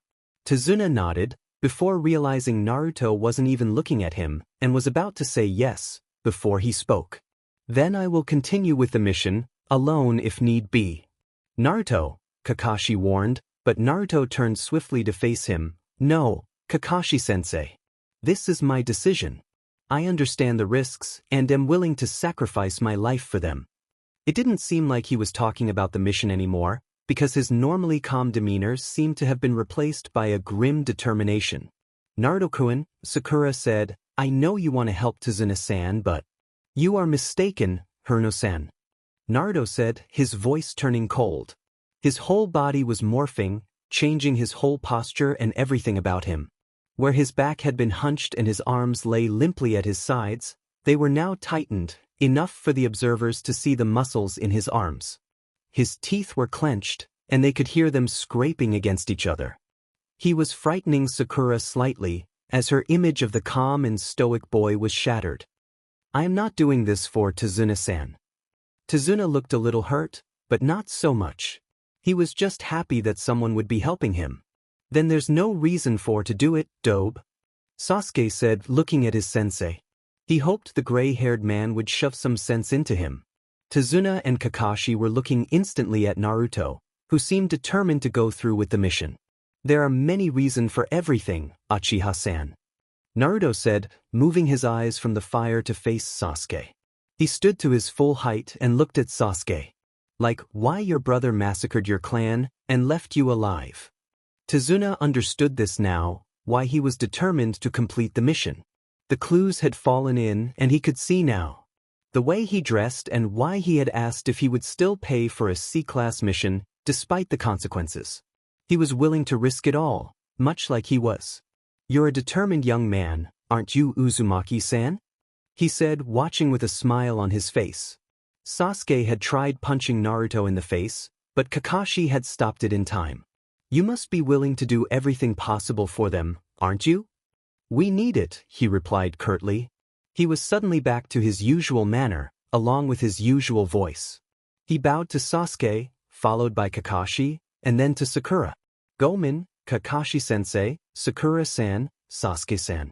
I'm sorry for losing control, but I need the money, he said, before bowing once again. Sakura looked at him sympathetically. He always looked this way and he always looked poor. His clothes just screamed it after all. Sasuke just HMP'd and turned away from him. Kakashi was now more than curious. The normally calm boy had turned nearly violent in a second. He could have sworn he had felt something pressing down on him for a mere second before it was loosened. There was something here that was curious about Naruto. Well, it's the team's decision, Naruto. Kakashi said, if they decide they want to abandon the mission and fail it, then I have to abide by that. Right now, you're outnumbered. Both Sakura and Sasuke want out, and as your sensei, I cannot allow you to resume this dangerous mission. Naruto just nodded, before sitting back down. He looked normal, but if you looked closely, you could see his jaws moving back and forth, as if he was grinding his teeth. I'm sorry, Naruto, but it's the team, not me. Kakashi said, as some final words to the boy. He would find out why the boy seemed so determined to gain some money. He didn't look like a gambler, yet he was still poor. From what he had heard, the boy was an orphan, but the amount of money he got from the council should have been enough to pay for his clothes, so that didn't explain why he always looked shabby. He couldn't have possibly spent all the money on food because he looked hungry most of the times. Once during training, his stomach had growled in the middle of a mission. It had given away their position to their enemy, and they had to chase the dead animal for a good 2 hours before calling it quits. Actually, Kakashi-sensei, Sakura said quietly, looking at Naruto. He looked a little sad not being able to complete the mission. Probably because he doesn't want to be considered a failure again. Sakura said, looking at the boy sadly, he's always such a sad-looking boy. I'd like to continue with the mission, Kakashi-sensei. Sakura said, mustering enough courage to speak up and say it. Sasuke had shot her a disappointed look with a hint of anger, and it took all the willpower she could muster to not cry at disappointing her Sasuke-kun. Well, then, that's settled, Kakashi said, turning his eye into an upside-down U. We're going to escort you back to Wave tomorrow, Tazuna-san. Tazuna looked overjoyed and he jumped into the air, calling out aloud, "Ush!" Kakashi quickly caught Tazuna in the air and placed a hand on his mouth. For the sake of our lives though, I suggest we quiet down a little and get some sleep. We don't need to alert our enemies to where we are. He whispered. Tazuna only nodded and sat down in front of the fire with a smile on his face. Thank you, team. When the bridge is completed and our economy is better, we'll pay you the full price of an A-ranked mission, along with more for lying to you in the first place. He smiled and looked at the team. Kakashi had gone off on watch, and Sasuke had fallen asleep. Sakura was up by the fire, sitting near Naruto. She was looking deeply into it and wiping a little tear from her cheek. Looks like all the progress I made with Sasuke-kun is all going to waste, she thought, using the back of her palm to rub her eyes. All because I had to act like a big sister to Naruto. She stifled a sob, and someone's voice broke through her thoughts. Arigato gozaimasu, Haruno-san. Naruto spoke quietly, looking at Sakura. She turned to face him, and could not help but have her heart jump at seeing him. For the first time to another person outside his group, Naruto smiled. It was a small smile, but it was enough to get his point across. To a person who was normally emotionless, this was somewhat of a big step for Sakura. If you just looked at his face, you would see that he was somewhat cute, in a sad but good way. As soon as Sakura had seen the smile, it was quickly replaced by his usual mask of indifference. It was enough, however, to send Sakura sleeping with a smile on her face, the thought of making someone happy making her happy.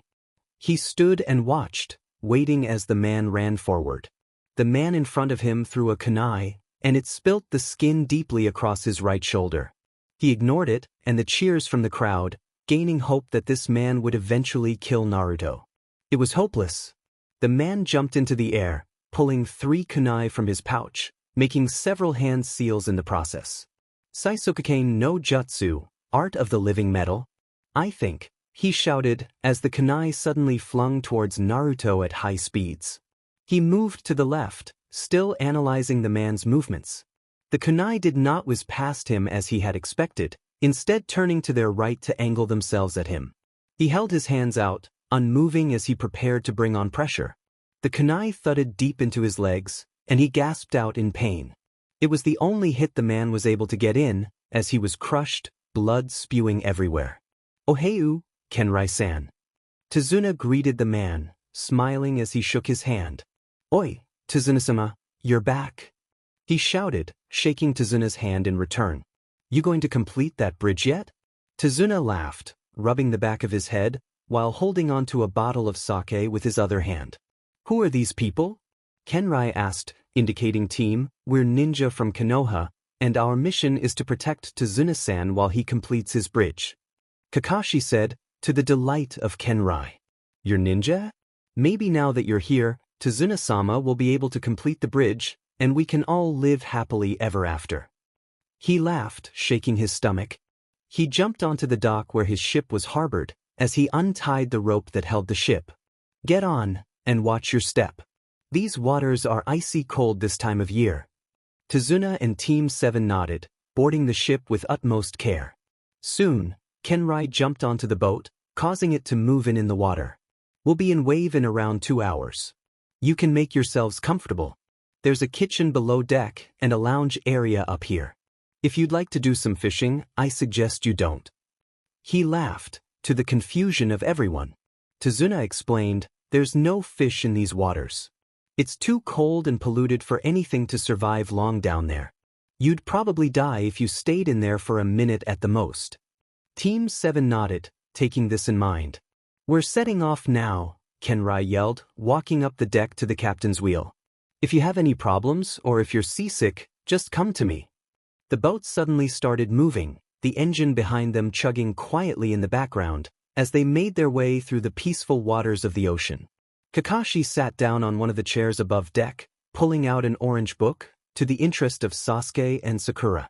Naruto was leaning over to the side, appearing to be watching as the boat made its way through the water. What are you reading, Kakashi-sensei? Sakura asked him, curious. I saw you reading that book during the Genin test. Is it some sort of tactics book?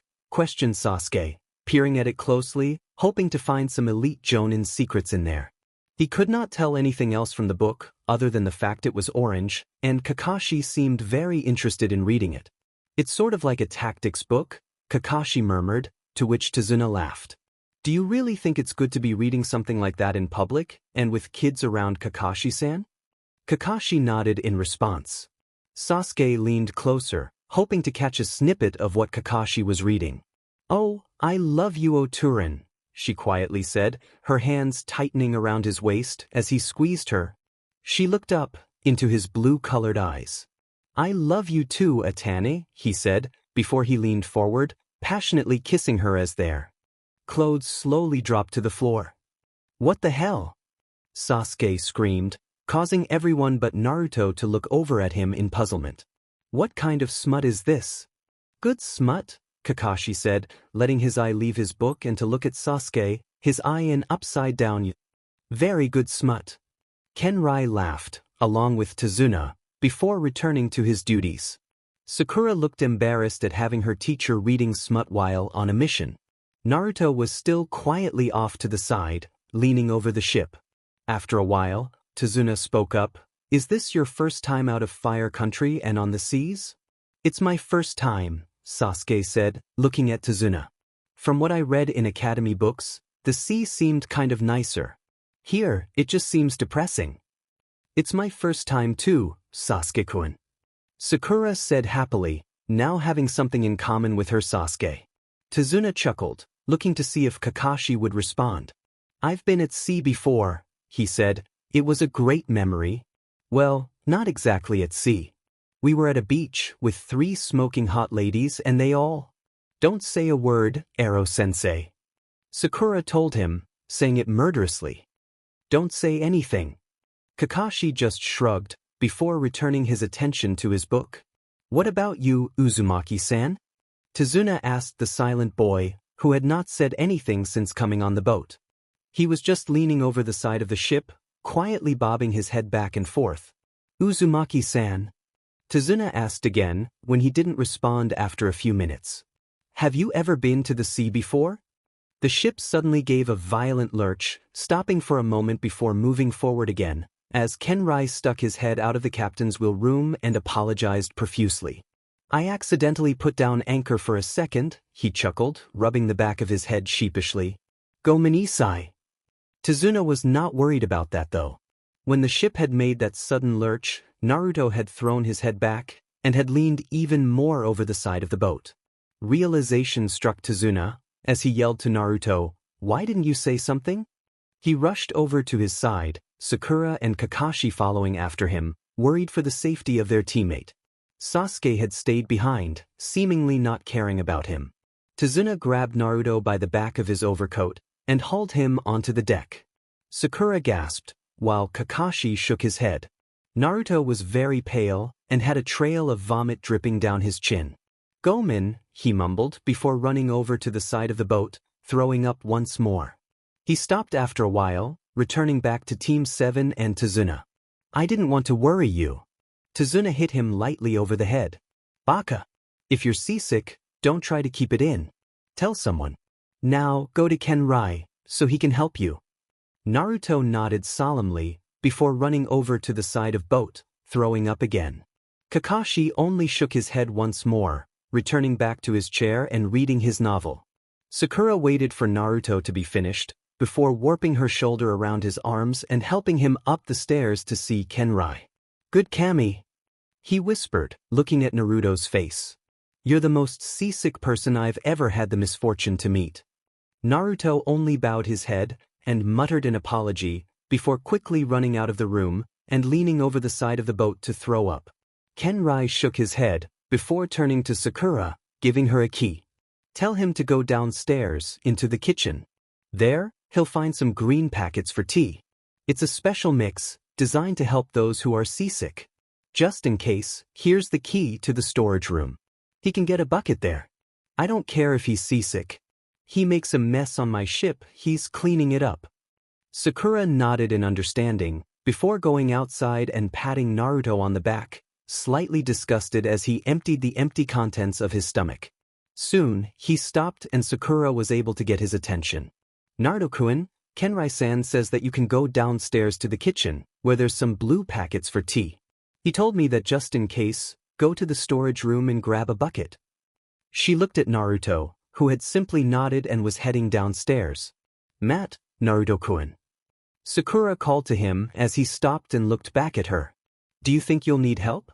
Naruto shook his head warily, before walking downstairs, the key in one hand and holding his stomach with the other.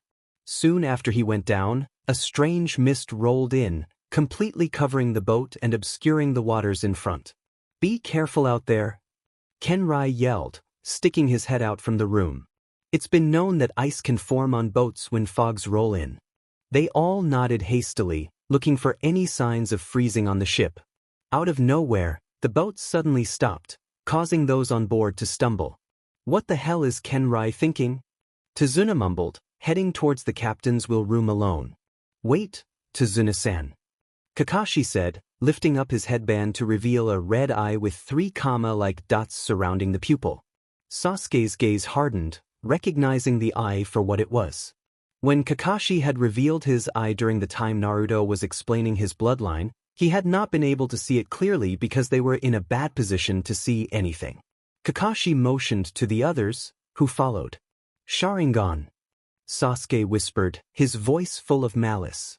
Sasuke, Sakura said, worried because Sasuke had suddenly tensed. What's the matter? Why does he have it? Sasuke wondered, clenching his fists together. Only the Uchiha possess those eyes. Even then they have 2, not 1. Kakashi-sensei, Sasuke asked straight on, demanding answers.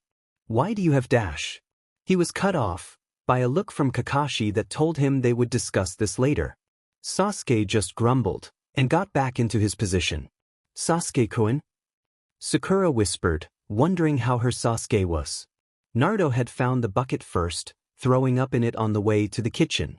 He opened the door slowly and sat down at the chair at the table.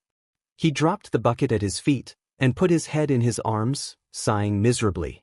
Could you hand me a cup of tea, fake Hunter Nin-san? He asked, much to the surprise of the person in the shadows. I'm sick and I don't think I'll be able to do it myself. He sighed once more, before suddenly moving his head out of his arms, into the bucket. The boat stopped moving and he soon put his head back up, wiping at his chin. Arigato, he said, sipping the tea the fake Hunter Nin had made him. You are acting rather coolly, the fake Hunter Nin said, taking off the mask and putting it on the chair. It was a girl, a beautiful girl with nice hair and skin. She smiled at him as he sipped his tea. I could have made that tea poisonous, for all you know. Naruto put the tea down and poured himself another cup from the kettle the girl had put on the table. That's why you didn't. He answered, drinking another cup of tea. How do you know that? You've already pointed out I'm a fake Hunter Nin, which shows you're really observant, and the fact you didn't even react when you walked into the room, despite knowing I was here ever since, which shows you can be calm.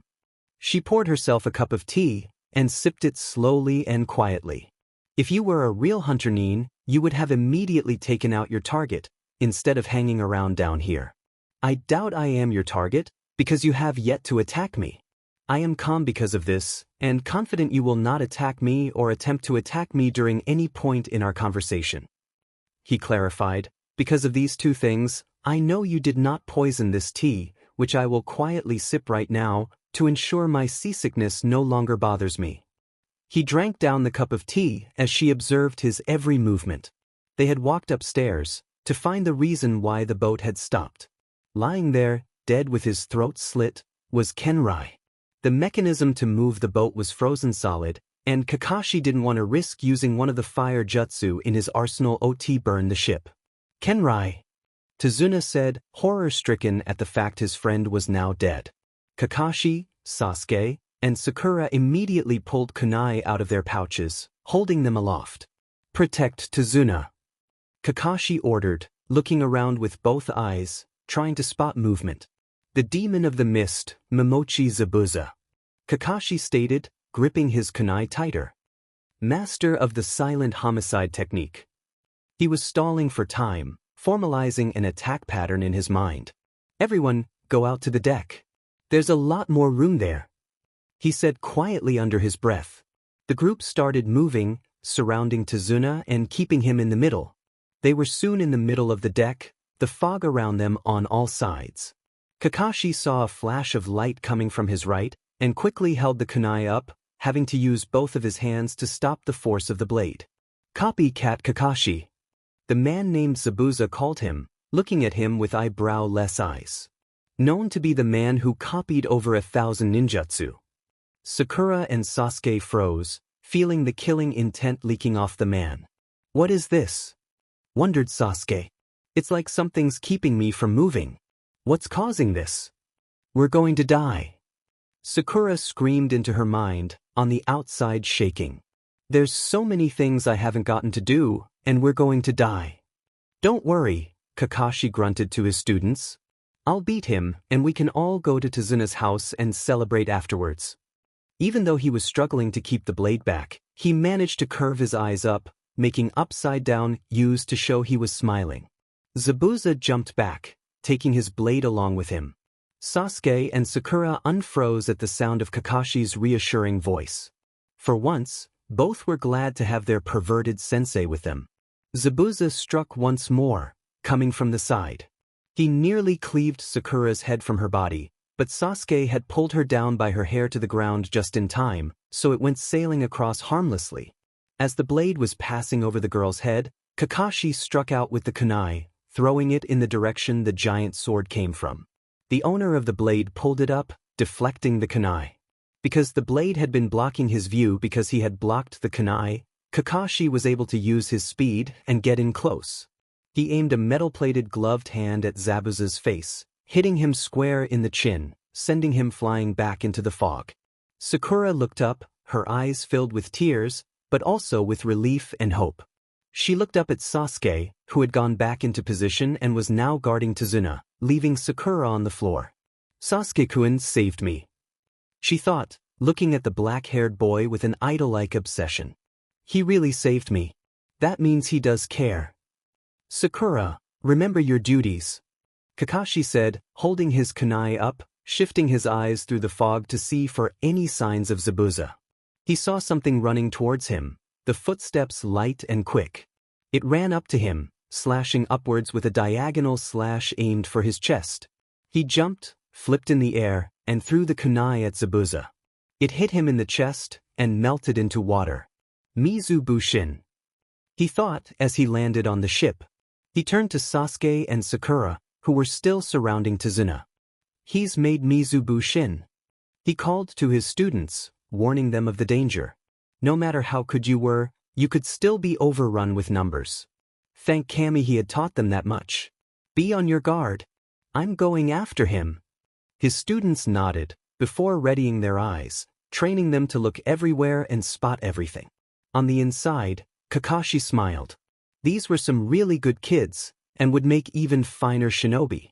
The only thing left, though, was to see where their enigmatic teammate was. They heard several thumps coming from upstairs as they both sipped their tea, staring straight across the table to stare at the other. You're not at a level Genin should be, the girl finally said, putting down her cup quietly. Naruto also put his cup down, staring at her. He did not respond, and she was forced to ask another question. Who trained you? After a moment's thought, he answered, my sensei. She only gave him a dumbfounded expression. Who was your sensei? A man, was all he said as he sipped his tea once more. He put his cup down, and placed his hands beneath the table, where she could not see. She only sighed as more thumps, both loud and soft, came from upstairs. She ignored them, knowing what would be causing them. It was obviously Kakashi and Zabuza, by the sounds of their footsteps. "You know, if I don't want to answer your questions, I won't." "Why are you here?" she asked him quickly. "You already know the answer to that," the boy said calmly before shaking his head. "I thought you were wise enough to know that it's not polite to ask people questions you already know the answers to." "True," she told him, "but it's rude to not ask something, then to suddenly say something that the other person might not know, thus spoiling something by saying what they wanted to know." The boy raised his cup in mock salute. "If you think they know and they don't know, then they will know," he said, before sipping his tea as another thump sounded above them. It took her a moment to figure out his words, before she smiled. "I'm Haku." Parting the cup from his lips, he responded, "Naruto," before putting it back and sipping it. "You're not really a genin, are you?" she questioned when he had finished his tea. She had been observing him from the beginning, ever since he had stepped foot onto the ship. It seemed he was always alert, even when he was throwing up over the side of the boat. That level of alertness usually came from fighting for most of one's life, always knowing their surroundings and thinking. It wouldn't seem natural if this boy was a mere genin. The alertness he had shown was far above a chunin's, let alone a green genin. "I am a genin," he confirmed, pouring himself another cup. She pondered even more, wondering the kind of life this boy must have led. Kakashi watched as one of his clones was slammed into the water, a victim of Zabuza's Zabanto. He sighed, as he felt the information from his Kagebushin flood into his mind. This had been going on for the good part of an hour, and he had chased Zabuza into the water, which was where they were currently fighting atop of. They were standing atop it, while Sakura and Sasuke were protecting Tsunami. Chances were, Zabuza wasn't alone. "I hope Naruto is fine on that boat," he thought, feeling more memories from one of his clones go to his mind. It seemed more and more of Zabuza's clones were popping up. He looked really... He never got to finish his thought, as a blade came crashing down where he had once been. To avoid it, he had let his chakra control slip, and had dove into the freezing polluted water. "Kami!" He tried to scream out, the water stopping his voice, and filling inside his mouth. He couldn't feel his fingers anymore, and he had been in the water for less than a second. He used the control over his chakra that he had gained from being an ANBU for many years, and rose to the surface quickly, jumping into the air, and getting colder from the contact. He landed on the water, shivering cold. Seems like Kenrai was right. "I'm a jonin, and I doubt I would have been able to last a minute there." Another of Zabuza's clones came to him, but his fingers were too cold to move. "Oi!"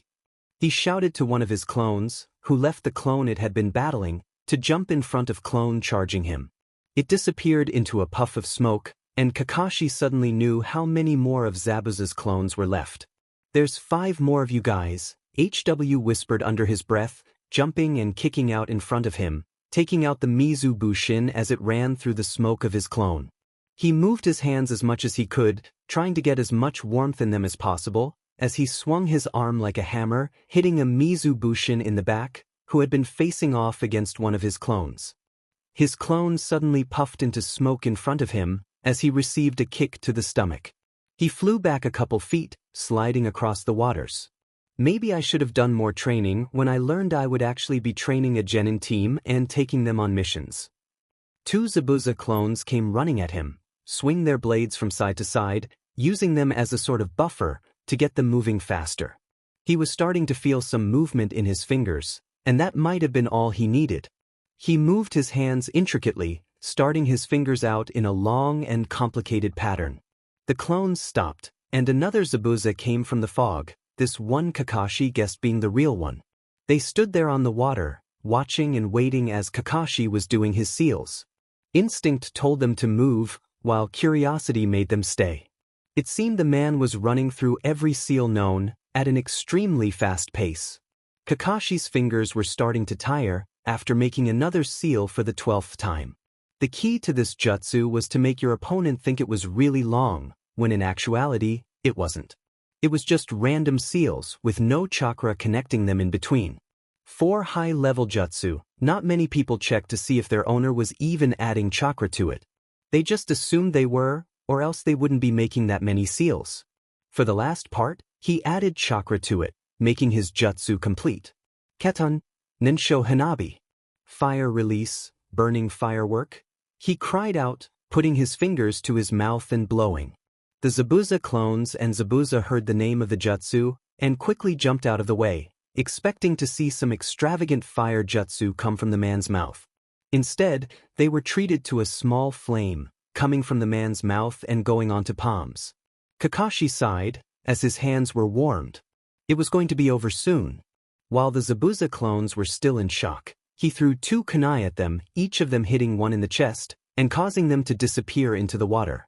He smirked underneath his mask, now knowing this last one was Zabuza. "It seems like I've finally got you, Zabuza," he said to him, holding his hands apart and balled into fists, in a fighting stance. "I've just got one question before I kill you." Zabuza held out his blade, swinging it around before bringing it over his shoulder, laying it at rest there, as he held his hand out to Kakashi. "What is it? Are you really Zabuza?" he asked him. Zabuza laughed, before sinking into the water, an obvious sign that he was a clone. "Chikashu!" he cried out, running back to the ship as fast as his legs could take him. A hand slipped out of the water in front of him, trying to trip him. He suspected this to be another Zabuza clone, and just leapt over it, hoping he would make it in time. So, he turned to the dark side by choosing the lesser of 2 evils, to protect all those people even when some of them hated him? Haku asked him as he nodded his head while drinking his tea. They had been having a friendly conversation, while sipping tea and ignoring the soft thumps above their heads. Somehow, it had gotten to a story Naruto had once heard, about a man who was once pure, only to turn corrupt to protect his land. He chose to kill them, so he could protect them. "Do you have a precious person you want to protect, Naruto-kun?" Haku asked him quietly, not knowing if this was a sensitive subject or not. "Do you?" he questioned back to her, putting his cup down and standing up, walking over to the sink. He placed the cup there and returned, sitting down to look at her again. "Hi," she told him quietly, also getting up, taking the kettle along with her. "Do you need any more tea?" "Need no." He answered her, getting up to walk beside her and help clean the cups and kettle. "Why do you want to protect your precious person?" They stayed quiet for a moment as Haku pondered. Why did she want to protect Zabuza-sama? Yes, he had saved her life, by taking her in and training her. Then again, he was only using her as his personal tool. That brought her back to why. "There was once a little girl," she began. She hoped Naruto would be able to help her figure it out, since he seemed intelligent enough to know. She had a happy life, living all alone with her parents, secluded from the rest of the world. She walked back to her seat and let Naruto finish up. She knew he was listening because he always was. A soft thud came above their heads, but she ignored it, continuing on with her story. Her parents loved each other and they loved her. She loved them back, willing to do anything for them. It seemed the happy life she had would never end. One day, she was playing down by the river. She watched the fishes as they swam by. She had always watched the fishes, wanting badly to catch one and show them to her parents. She knew that would make them proud, as her father was a fisherman, and he normally went to a nearby town to sell the fish he had caught to give them their happy lifestyle. Naruto finished washing the dishes, sitting down across from her, and putting his hands underneath the table to hide what he was doing. She didn't pay attention as she was now caught up in her memories. "That day, I went watched those small fishes as they swam, carefree in their own little worlds. I watched them for a whole day, just wanting to get one, so I could bring it back to my family and show them. Sometimes, I even reached inside the river to try and catch them, even though it was freezing." She laughed, a sob going through her despite herself. "When I pulled my hand back out, a fish was frozen to it. I cried then because my hand was so cold and so numb. The fish was probably dead by that time, or dead even sooner. I ran home and found only my mom inside my house, sitting by her special window. She was always at that window, either knitting some clothes or reading a book. She hastily wiped a tear from her eye before Naruto nodded to her in sympathy. The second I ran into the house crying, she was there. I showed her my hand and she nearly screamed. She took me to her room, lighting the fire and telling me to put my hands in there to warm them up and melt the ice. After a while, I could feel my fingers again, and my mom made me promise to not show my daddy about it. I agreed with her, and when my dad got home, I told him I had caught a fish. She laughed for a second, remembering his exact words. He told me, "Look at what a big fish my pretty little daughter caught. Going to grow up and be just like her father one day, that she is." Hearing him say that made me so proud. The next day, I went back to the river, hoping to catch another fish and hear my daddy say those things again. I tried sticking my hand in the river immediately, but when I pulled it out, my hand wasn't frozen, and a fish wasn't there. I stayed there the entire day, slowly getting frustrated by the number of times I stuck my hand in the water, only to bring it out with nothing there. Until night, I tried. Then, I became so frustrated, I started hitting the water with my fists, trying to get the fish to come out. She shook her head, trying to stop the unhappy memory rising in her mind. "Don't fight it," Naruto said, as he watched her trying to shake the memory from her mind. "Remember it so you can see it." She stopped trying to shake her head, and started on again. I didn't notice the water going into the air was staying there. I was just so mad at the fishes. In the end, I got tired and had to go back and rest. I remembered seeing globs of water in the air, floating around me. I tried to touch one and I found I could. I soon started playing with it for a whole day. I was just so mesmerized by it that I forgot that my mom and dad would be worried. When my dad found me, he just stood there, watching as the water moved in my hands. I showed him it, but he just ran away. I was confused and I ran after him. He was so much bigger than me and so much faster. He got to my house before me and started screaming at my mother. Then, she couldn't wipe the cascade of tears now running down her eyes as she saw images of her dad stabbing his mom over and over with a knife. Sobs racked her body horribly as she couldn't control her shaking. Being the ever-observant one, Naruto finished for her, taking note of the number of thumps above their heads, both hard and soft. "He killed her, right before you got inside." She nodded slightly, to let him know he was right.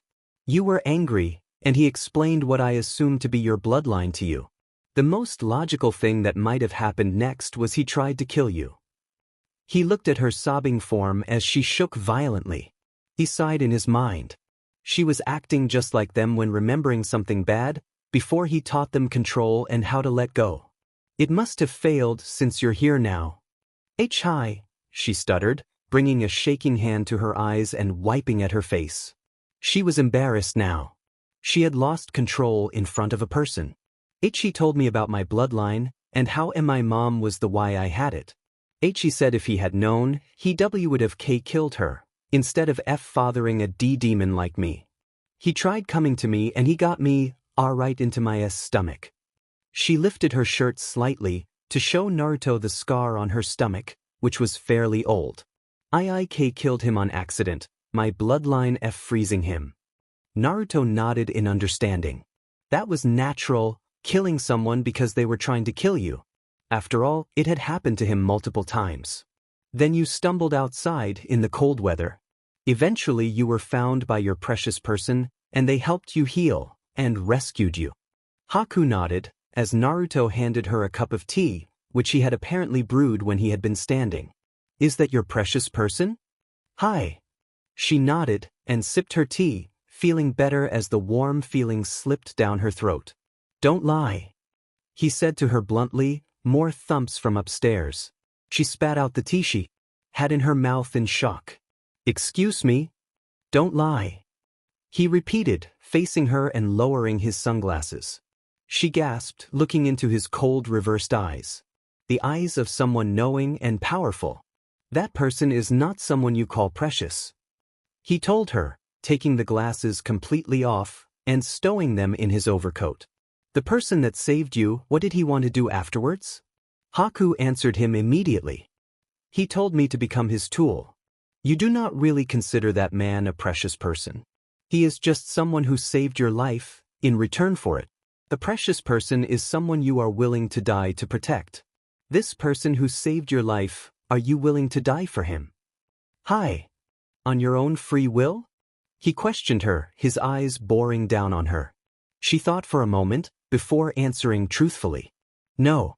For a person to be truly precious to you, you must be willing to sacrifice your life for them, on your own free will. You are bound to a debt, made by a man who is using you. That is not a precious person. He paused, considering his next words. You are just like me. Haku's head shot to him in shock. The way he had talked, she would have been sure of it. You have no precious person you want to protect, Naruto-kun? He smiled at her, a small and little smile. It was a teasing smile. No, Haku-chan. I have precious people I want to protect. One day though, I hope I can stop protecting them and start going on for my dream. Haku could not help but smile. This boy was truly observant. She had answered her question truthfully and had caught her mistake by correcting her. They sat in silence, smiling at each other. Do you have friends back home?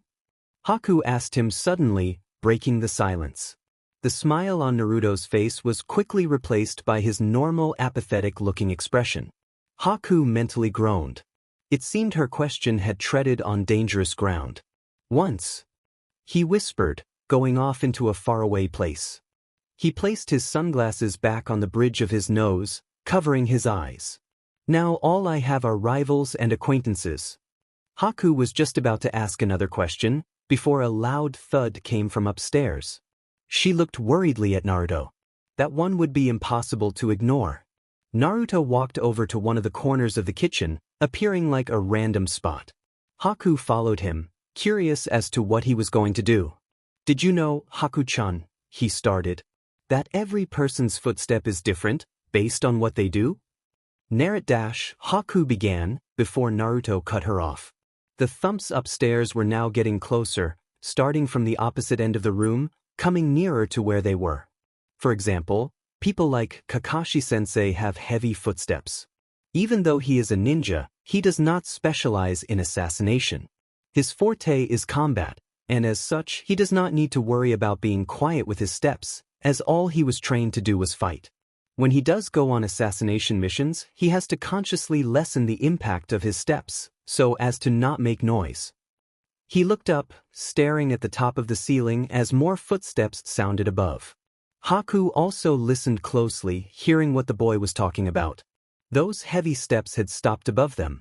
People like Momochi-san have light steps, because his specialty is assassination. More steps sounded above them, rapidly moving.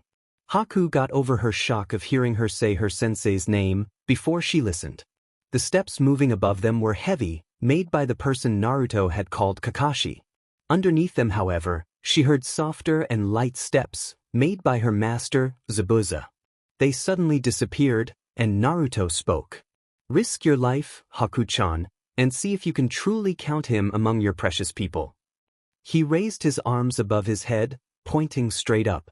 He seemed like he was hunched over a little, his back bending because of something. He brought his arms straight down, a giant zanbanto impaling itself right in front of him, as a black body broke through the roof of the kitchen, before continuing down and crashing through the hull of the ship, causing a flood of cold water to come rising in slowly. Haku's eyes widened in horror as she took one last look at Naruto's face, and jumped down into the hole Zabuza's body had made. Naruto thought for a moment as the pressure lessened off him, going back to normal. Deciding it would be something nice to do, he picked up the zanbanto like it was nothing, and flung it down into the abyss of cold. It sunk as he watched it go. I see, Haku-chan. He whispered quietly, so the ones above could not hear his words, as they peered down the hole Zabuza had made to stare at Naruto. You really do care. He flexed his fingers, moving them as the world became dizzy. Strange though. You didn't poison the tea. I've got it. Sasuke's voice rang out, echoing down into the kitchen where Naruto was at. Kakashi, Sakura, and Tsunami moved their heads to look at Sasuke, as he spoke from the control room. It should start moving now. They all nodded their heads, before turning to Naruto. Hey, Sakura began, before looking at her blonde-haired teammate. Kakashi only sighed, jumping down into the ship's kitchen, picking up Naruto's prone body off the wet floor. "Oops," Sakura whispered, looking at the bags of tea. Sasuke came over, staring down at the body of Naruto being carried over the shoulder of Kakashi. "What happened to him?" Sasuke asked, wondering.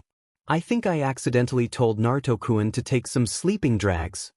Sakura blushed, as Tsunami slapped his forehead, while Sasuke muttered a "baka" under his breath and left. "My family's nice and welcoming," Tsunami boasted to them as they walked along the path.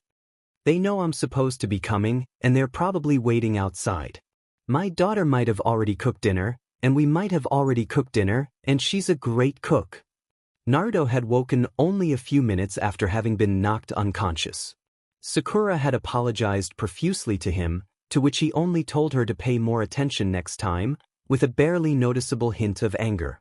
After having said this, he had run straight to the side of the ship, lurching over it once more. It kind of ruined the moment. "What about your wife and kids?" asked Sakura, walking alongside him. Night had fallen, and they were now walking closer together, for protection and warmth, though Naruto stayed off to the side a little. Tsunami snorted. "My wife?" He laughed. "Never had one." He kept walking, along with Naruto as the rest of Team 7 stared at him. "You never had a wife?" "Of course not. What gave you that idea?" "You said you had a family, waiting at home and everything." Sakura mumbled, trying to figure it out. "You even said you have a daughter. Doesn't it take two to—" She trailed off, blushing a Hinata-worthy blush. Tsunami only laughed once more.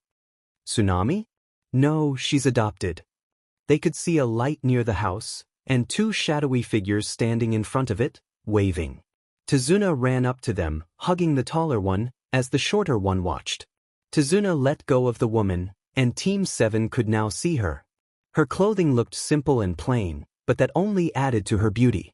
She looked to be around 27, near Kakashi's age. She bowed deeply to them and said, "Arigatou gozaimasu, for protecting Oda-sama."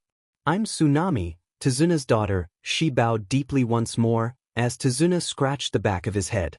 Kakashi whistled, which caused Tsunami to blush, as he gave her the once-over. The boy beside her just stood there, mouth agape as he stared at the openly lecherous man.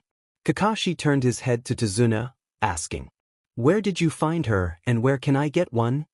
Tsunami just laughed. "There's a little orphanage, down by the dash." He was cut off, as Tsunami pulled her fist back and slammed it into the back of Tsuna's skull.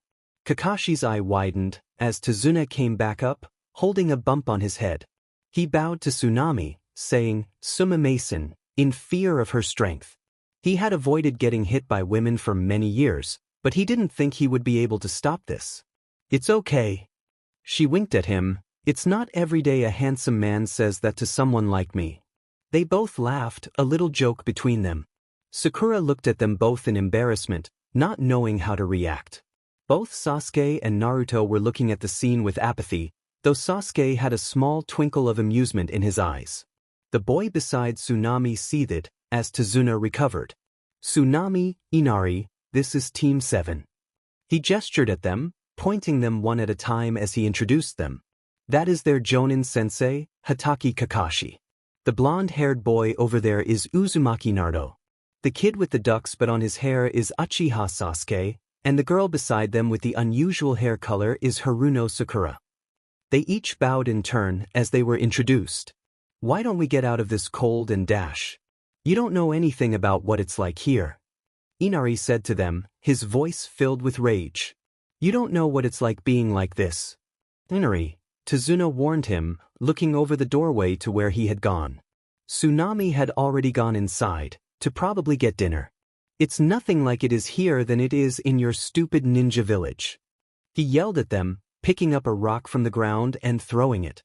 By chance, it hit Naruto in the head, thumping against his skull, as it fell to the ground, cracked. Naruto only stood there, with his arms folded and looking directly at Inari. "Inari!" Tsunami screamed at him, attracting the attention of Tsunami, who poked her head out of the window to see what was happening. Sakura looked a little awkward, standing here as the boy yelled at them. Kakashi, Sasuke, and Naruto had kept up their cool and calm shinobi demeanor. Apologize right now. You think you can take on Gato? He'll kill you all, so why do you even bother? He let out a sob as if remembering something. In Naruto's head he mentally groaned. It would be wise to get out of this situation before the boy cried. It was awkward around crying men, or most crying people in general. Good thing he had taught them to control that emotion. You can't just kill him. He's got guards and everything around him, so why do you even bother? You can't kill him. Inari-san. Naruto said, his voice freezing Inari's words. Our mission here is not to kill Gato. It is to protect your grandfather, to ensure Gato does not kill him. Urusai. He shouted to him. You don't know anything. Even if your mission isn't to kill Gato, he'll still kill you. Inari. Tazuna screamed at him, slamming his fist into the doorway. That's enough. His voice was low and dangerous.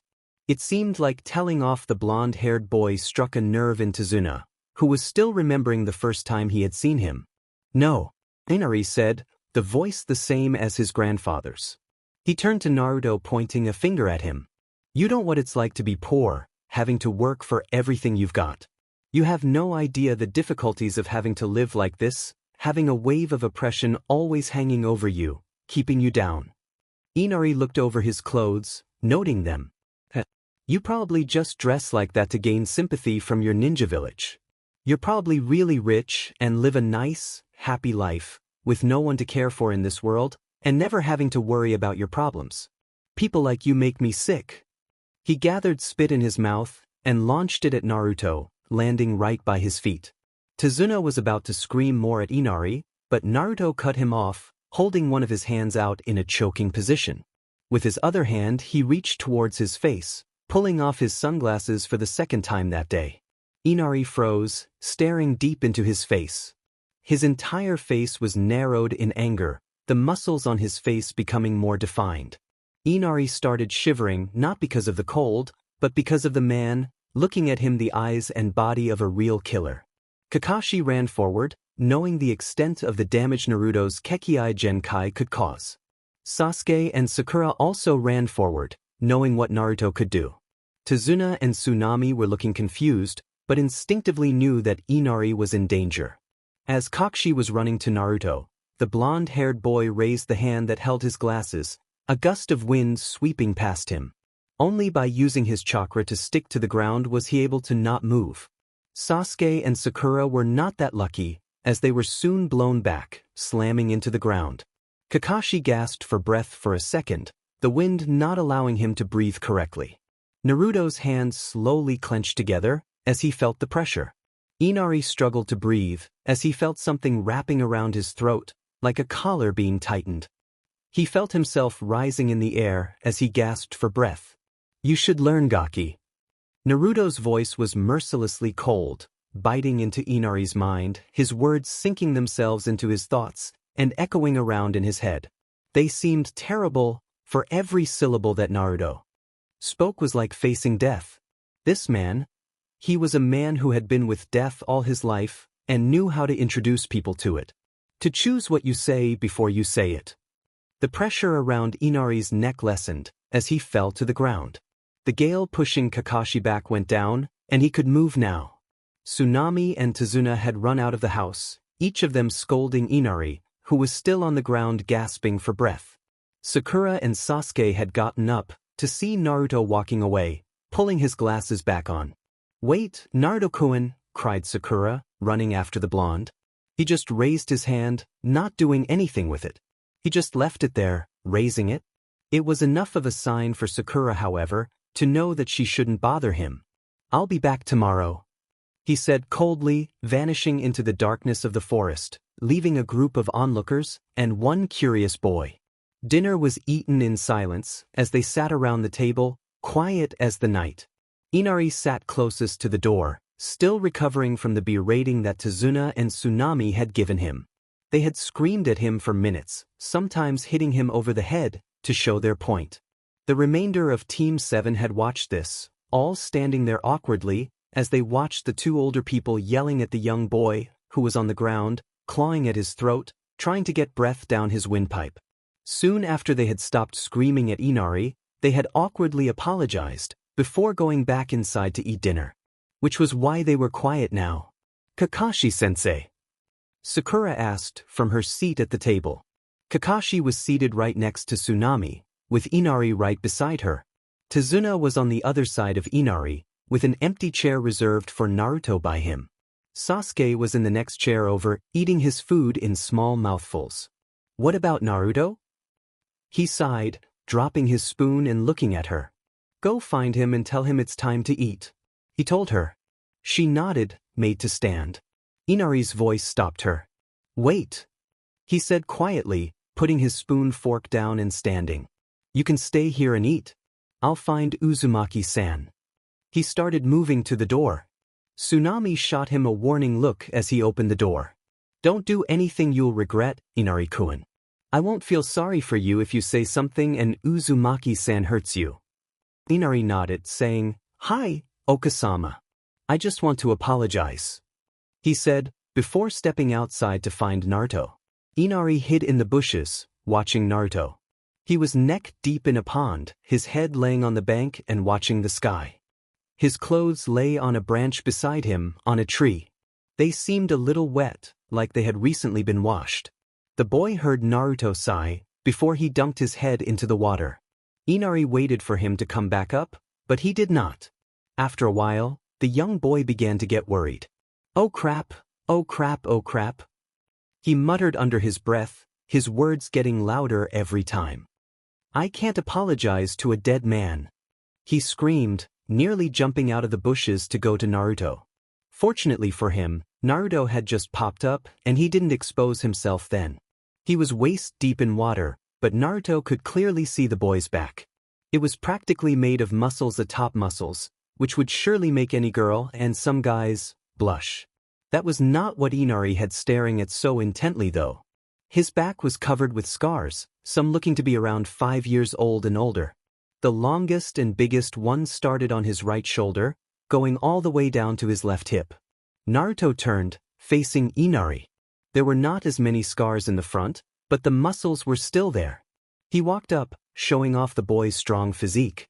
Just a quick AN. That part was awkward for me to write, seeing as I'm a guy. Okay, it was hella awkward. He went straight for his clothes, pulling on his pants first, followed by the white shirt. He left his sandals and coat off, opting to use the coat as a sort of blanket to sit on.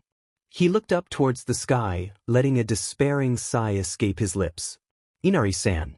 We may talk now, Naruto said, facing forward and not even bothering to turn his head to face Inari. Inari was startled by the suddenness of the boy's voice, even more so by the fact he seemed to know where he was. He stayed inside the bushes, hoping against hope the boy was just guessing. Naruto sighed once more, shaking his head and letting the water drip off. I know you're there, there is no use in hiding. Fine, Inari mumbled, defeated. He stepped out of the bushes, walking over to Naruto and planting himself beside him. They stayed silent for what seemed like hours, just watching the night, until Inari spoke. Why do you have so many scars? He asked cautiously, not knowing if the question would be too personal for the young man. I have fought many battles, was all he answered. While Naruto watched the sky, Inari pondered his answer. You're at least only 12. How can you have that many? Once again his question was asked with caution. Naruto said nothing, only watching the sky, shaking his head to clear out water from time to time. Inari sighed. If the boy didn't want to answer the question, he wouldn't. Silence reigned this time, even longer than the last. Say what you wish to say, or do not say it all and leave, Naruto told him suddenly. Inari looked at Naruto, wondering if he should just apologize now, or if he should leave and apologize later. Making up his mind, he said, Gomenisai, Uzumaki-sen. He gave Naruto a bow of his head, to indicate his shame. I didn't mean to insult you. Naruto only nodded to show he had gotten the apology, and Inari stood to leave. It was not me you insulted, Inari, Naruto told him, causing Inari to stop where he had been. It was everyone else in the world. They work hard for their things just as I do. I do not care what you say about me, nor do I care what you say about my life. What you said last night, however, Naruto turned to face him, his cold hard gaze meeting Inari's eyes, was simply unforgivable. Inari bowed his head in shame, taking the berating. You must think before you act, but before you may think, you must learn. All my life I have fought. All my life I have worked. That goes for many in this world. They work to death just so they may live. By saying what you did last night, you tarnish their efforts. They are the ones who provide everything, and they are the ones who bring hope to the hopeless. Do you understand? Inari shook his head, not comprehending the boy's meaning. Then you will learn. Sit back down. Naruto commanded. Inari nodded fearfully, hoping that Naruto would not hurt him. His mother's words came to him then. Do not do anything you will regret, Inari-kun. I won't feel sorry for you if you say something and Uzumaki-san hurts you. Inari started shaking visibly, only to be calmed by a firm hand on his shoulder. I will teach you, not hurt you, Naruto told him, still looking at him with his eyes. At times like these, Inari wondered where Naruto's sunglasses were. Naruto took his hand off Inari's shoulder, laying it at rest on his lap. There are many kinds of people in this world, Inari. Naruto began. There are those who seek power, and there are those who seek peace. People who seek knowledge come from everywhere, and those that seek destruction are anywhere. There are many who look for love, and others who act on hate. Some in this world always get what they want, yet there are others who must work for what they receive. The special people in this world who bring hope, and the ordinary people who will bring despair. Within these different types of people, there lie more types of people. Inari held a hand up to Naruto, making the universal sign for him to stop. What kind of people, and why are you telling me this? The tips of Naruto's eyebrows quivered for a moment in annoyance, as he brought an open palm up. Inari cringed at the movement, thinking Naruto was about to kill him. After all, his palm had nearly killed him last time. Instead, he was met with relief, and a sharp sting on his head, as Naruto brought the palm down and slapped Inari in the back of the head. Inari rubbed his head, trying to make the pain disappear. Baka! Naruto told him in a teacher-like voice, don't interrupt me. I'm not telling you this just to tell you. There's a reason behind it, like there is a reason behind everything. Inari nodded, still rubbing the back of his head. Naruto continued. There are the kinds of people who are a combination of many things. There are those who seek love, while acting on hate. Some who seek destruction, in the pursuit of knowledge. People in this world may seek power, in order to bring peace. Yet others still are different. Each living thing on this planet is different, yet it is our differences that keep us the same. Naruto turned his head towards Inari, raising his eyebrow to see if Inari was still listening. Catching the gesture, Inari just as he had before, under Naruto's watchful eye. Do you know of someone who gave their life to save another's? Inari's eyes widened, remembering his adopted father, Kaiza, who had died a hero. Hi. He answered quietly, trying to hold back the tears and memories that were bound to appear. Then that person was a fool. Naruto told him harshly, causing Inari's head to whip around, tears of rage burning in his eyes as he charged at Naruto with his fist raised. You son of a bitch. Inari's words were cut off, staring into Naruto's face. It was absolutely merciless, and he felt something pressing down on him, enclosing him in pressure. Make no mistake, Naruto said, his voice soft and deadly, whoever dies for another, does not die for another. Inari's eyes only watered more, as he struggled to force his way out of the pressure around him. It tightened, and his breathing was getting harder. If one looked closely at Naruto, it seemed as if his entire body was tensing. Let him go! Inari yelled at him, struggling even more against his invisible bonds. Then listen and learn, Gaki, he told him as Inari dropped to the ground. Upon landing, he composed himself and charged once more at Naruto, rage still in his mind. He pulled the fist back before bringing it forward. Though Inari was only a small boy, he still considered his punches to hurt, as he had been able to fight off a few bullies when he was younger, with the training of Kaiza. It flew towards Naruto, but his hand shot straight up, unwavering and straight. He caught Inari's wrist with his palm and gripped it. Tears of pain sprang into Inari's eyes as he felt a vice-like grip around his wrist, nearly cutting off his circulation. "Why do you stay when you refuse to listen and you refuse to learn?" growled Naruto. The grip on Inari's wrist loosened, and he fell to the ground, whimpering in pain. "Leave and come to me when you seek to learn the secrets of this world," Naruto told the weeping Inari. "Come to me before that." Inari could practically feel the pressure on his body as he crumpled to the ground, something forcing him down. "And you will die." Inari could only yelp out a small, "Hi," before the pressure was lifted off him, and he ran away, forgetting to even tell Naruto that dinner was waiting at home. Naruto sighed as he watched Inari run away. "Perhaps it was better if I didn't treat him so harshly," he thought in his mind. "I would have just killed the demon brat. I would have ripped him to shreds, and then fed him to his own." The voice inside his mind growled. "No," Naruto said firmly, "he will not die yet, at least not until I see." The voice inside his mind growled once more, a small bark of annoyance escaping his jaws. "Deepening you and your observing nature. You're the worst host I could have possibly been put in."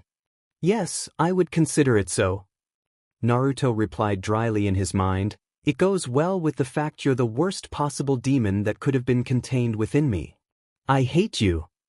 When Inari had returned home, Tsunami had only asked him why he was crying. Inari had only run up to his room, clutching his wrist. Tsunami and Tazuna had only scoffed, before returning to their jobs of duty, though each looked a little worried. "Tsunami-san," began Kakashi, but Tsunami stopped him. "Please, Kakashi-san. I'm not that old." She laughed. Kakashi also let out a small chuckle, but he was a little concerned for Inari. "Don't you think that Inari might be?" He made small gestures, trying to get his message across, without the rest of his team hearing. They had their backs turned to the door, and they probably didn't hear the sobs Inari had been letting out. Seeing Tsunami's puzzled expression, he continued, "You know." "A little." He glanced quickly over to his students, who were still busy helping Tazuna. He leaned in close to Tsunami, causing her to blush slightly at the proximity. "Hurt?" he whispered into her ear. Tsunami only shook her head. It was probably his fault. He's always acting like that, ever since. She trailed off, remembering Kaiza. Kakashi nodded in understanding. He was a trained ninja, and was good at telling people's emotions. It was natural for a person to change, especially after someone important to them died. That still didn't keep him from worrying. "But shouldn't you check on him, just in case?" Tsunami shook her head, almost causing her head to collide with Kakashi's. She nearly yelped, but managed to keep a rein on her voice. Kakashi had only looked puzzled by her actions, raising an eyebrow at her antics. "No.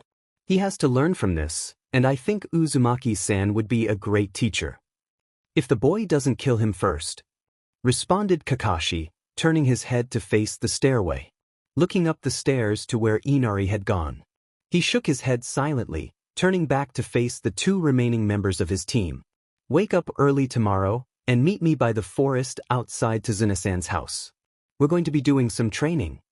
Surprisingly enough, they found Naruto sleeping in front of the forest. None of them even tried to keep their laughter back at seeing Naruto's position. Even Sasuke couldn't, as he burst out laughing louder than the rest of them. "Looks like the dobe isn't as mighty as I thought," he told himself in his mind, gaining confidence from this. "Naruto looks even smaller when he's sleeping," Sakura thought in her mind, her inner self sniggering lightly. "I bet Sasuke-kun doesn't sleep like this." Kakashi was clutching his stomach, laughter escaping his lips from behind his mask. "I guess I overestimated him. Then again, we all have weird habits. Whoever thought his would be this?" Naruto was sitting on the ground, his knees brought up so his chin was resting on them. His eyes were closed, and his sunglasses were inside his coat pocket on his overcoat. Both of his arms were held around his legs, keeping them there. A small trail of drool was slipping down his chin, and he was snoring lightly. He was also rocking back and forth to some unknown melody. His sandals were on, only adding more to the hilarity of it all. I think we should wake Naruto. Kakashi-sensei, burst out Sakura, still laughing. Hi, answered the white-haired jonin. I'll wake the dobe up, volunteered Sasuke uncharacteristically, walking up to the boy, still laughing and calling out, Hey, dobe. It's time for training now dash. Sasuke didn't even have time to scream or register it, as he crashed into the ground, forming a small crater in his form. He had only gotten within a 5-foot radius of Naruto, but he had crashed so fast into the ground he doubted even his brother could have gotten past it. As soon as he had entered his range, the black-haired Uchiha had lost consciousness. Both Sakura and Kakashi were stunned, looking at Sasuke, then at the now-awakened Naruto. His eyes were open wide and wild, still the same eyes of a killer, though this time with a hint of insanity. Both arms were outstretched, aimed at Sasuke, who was still slowly being pressed into the ground. Naruto heard a groan, and immediately lessened his field, bring it back to him. What the hell was that? Thought both Sakura and Kakashi, looking at the boy with something like fear. Naruto's eyes slowly lost their insane gleam to them, reverting back to their original state. His hands lowered to his sides as he struggled a little to do so. Finally getting himself under control, he stood up. Bowing in apology to Sakura and Kakashi, he walked over to Sasuke, whispering an apology to the unconscious boy and lifting him with one arm. He carried him inside, Kakashi and Sakura following at a weary distance. He should be fine by lunch, Naruto told his team, kneeling beside Sasuke, who was lying on the couch. He stood, turning to face Sakura and Kakashi, who were waiting for an explanation. Go Manisai, he said, bowing just as he had done outside. I don't normally sleep so late. Kakashi and Sakura just stared at him pointedly, as he gave a defeated sigh. I suppose it is best if I tell you, so this may never happen again. He sighed once more, slipping on his sunglasses. It is a defense mechanism I designed back in my younger days. His normally impassive face took on a grim look for a mere second, before returning to normal. It requires the use of my Kekkai Genkai, which you and Sasuke already know, he faced at Sakura, who blushed at having been found out. As I sleep, I activate my Kekkai Genkai. If you go within 5 feet of me, then it is possible you may die. He looked at Sasuke. Baka over here was lucky. He didn't enter headfirst, like the others. If he had, his head would have been ripped off. He said this bluntly, tsuking as he did so. Sakura looked at him, amazed at the fact Naruto could talk about something like this so easily. Kakashi, on the other hand, had the gears in his mind turning. The others? He asked curiously, awakening Sakura to his intention. She turned wide-eyed to the blonde-haired boy. He merely nodded, before turning to Kakashi and Sakura, the latter looking amazed, the former looking pensive. I'm going into town. He told them, I'll be back at lunch. He then exited the building, closing the door behind him. Sakura, Kakashi said, sitting on the couch in front of Sasuke's feet. He put his hand to his chin and rubbed thoughtfully, Go follow Naruto. Make sure he doesn't get into any trouble. Sakura nodded, though a little hesitantly. If what Kakashi-sensei had inferred was true, and Naruto wasn't lying, then he really had. She shook her head, getting her thoughts off her teammate. It would be useless to dwell on that now. She ran outside, catching up to Naruto and leaving Kakashi to think and Sasuke to recover. You don't need any more workers? Asked Naruto. The old man in front of him shook his head, as Naruto nodded in understanding and left. Naruto-kun, wait up. Sakura shouted, running to catch up to her fellow genin. She had been following him for the good part of the morning, trying to catch up to him. Every time she was close, however, Naruto always seemed to reappear someplace else. To her relief, Naruto stopped this time, standing outside a shop. We have to stick together, she panted, her hands on her knees. Kakashi-sensei told us to. Naruto ignored her, staring at the shop's window intently. Beneath his shades, his eyes were zipping to and fro, reading the information listed on the bulletin posted on the window outside. Sakura panted for a little while more, trying to catch her breath. She felt someone tug at her pants, and she twirled around quickly, her pervert-punching fist held high. Naruto moved quickly, catching her fist. right before she flung it. The pink-haired girl turned to look at Naruto in puzzlement, the grip he had on her wrist tightening. She could see Naruto's eyes beneath his glasses narrow as he shook his head. Sakura slowly turned her head, facing the person who had just touched her. A little boy was standing in front of her, smiling with a toothy grin. He was dressed rather poorly, and distantly reminded her of Naruto. His hands were held up to Sakura, the universal sign of someone in need of money. The grip Naruto had on her wrist loosened, and he let go to return his hands to his side. Sakura looked down at the boy piteously, reaching down into her pockets, trying to get to her wallet. She felt a light palm on her wrist, and she turned again to face Naruto. He looked at her, shaking his head once more. He looked to the small boy and shook his head at him also. The boy's eyes took on a depressed and desperate look, before leaving the two and going to others. Nerkun, what the dash? She was cut off, as Naruto's palm tightened into a fist, and she cried out a little in pain. Then Naruto spun, walking into the shop, dragging a hurt and confused Sakura behind him. What was that for? She whispered to Naruto. They had quickly walked into the store, much to the pleasure of the owner, who immediately ran up to them to ask if they need help with anything. Naruto just shook his head, dragging Sakura around with him as they walked around the store. Sakura couldn't even tell if Naruto was truly looking at the products on the shelves, or if he was just doing it to do it. He didn't respond for a moment, opting to continue browsing through the shelves and aisles of the shop. He picked up a banana from the shelves. It was nasty and rotten looking, but Naruto took it into his hand anyways. Sakura turned her head away in disgust, the smell of it overpowering her nostrils. There was a reason to it. Naruto told her suddenly, flipping the banana around to inspect it more. If you had given him some money, the others would have noticed. He placed the banana back on the shelf, walking around the store more. The others? Naruto nodded, picking up a milk carton from the shelves. He shook it once, and heard some solids hitting around inside it.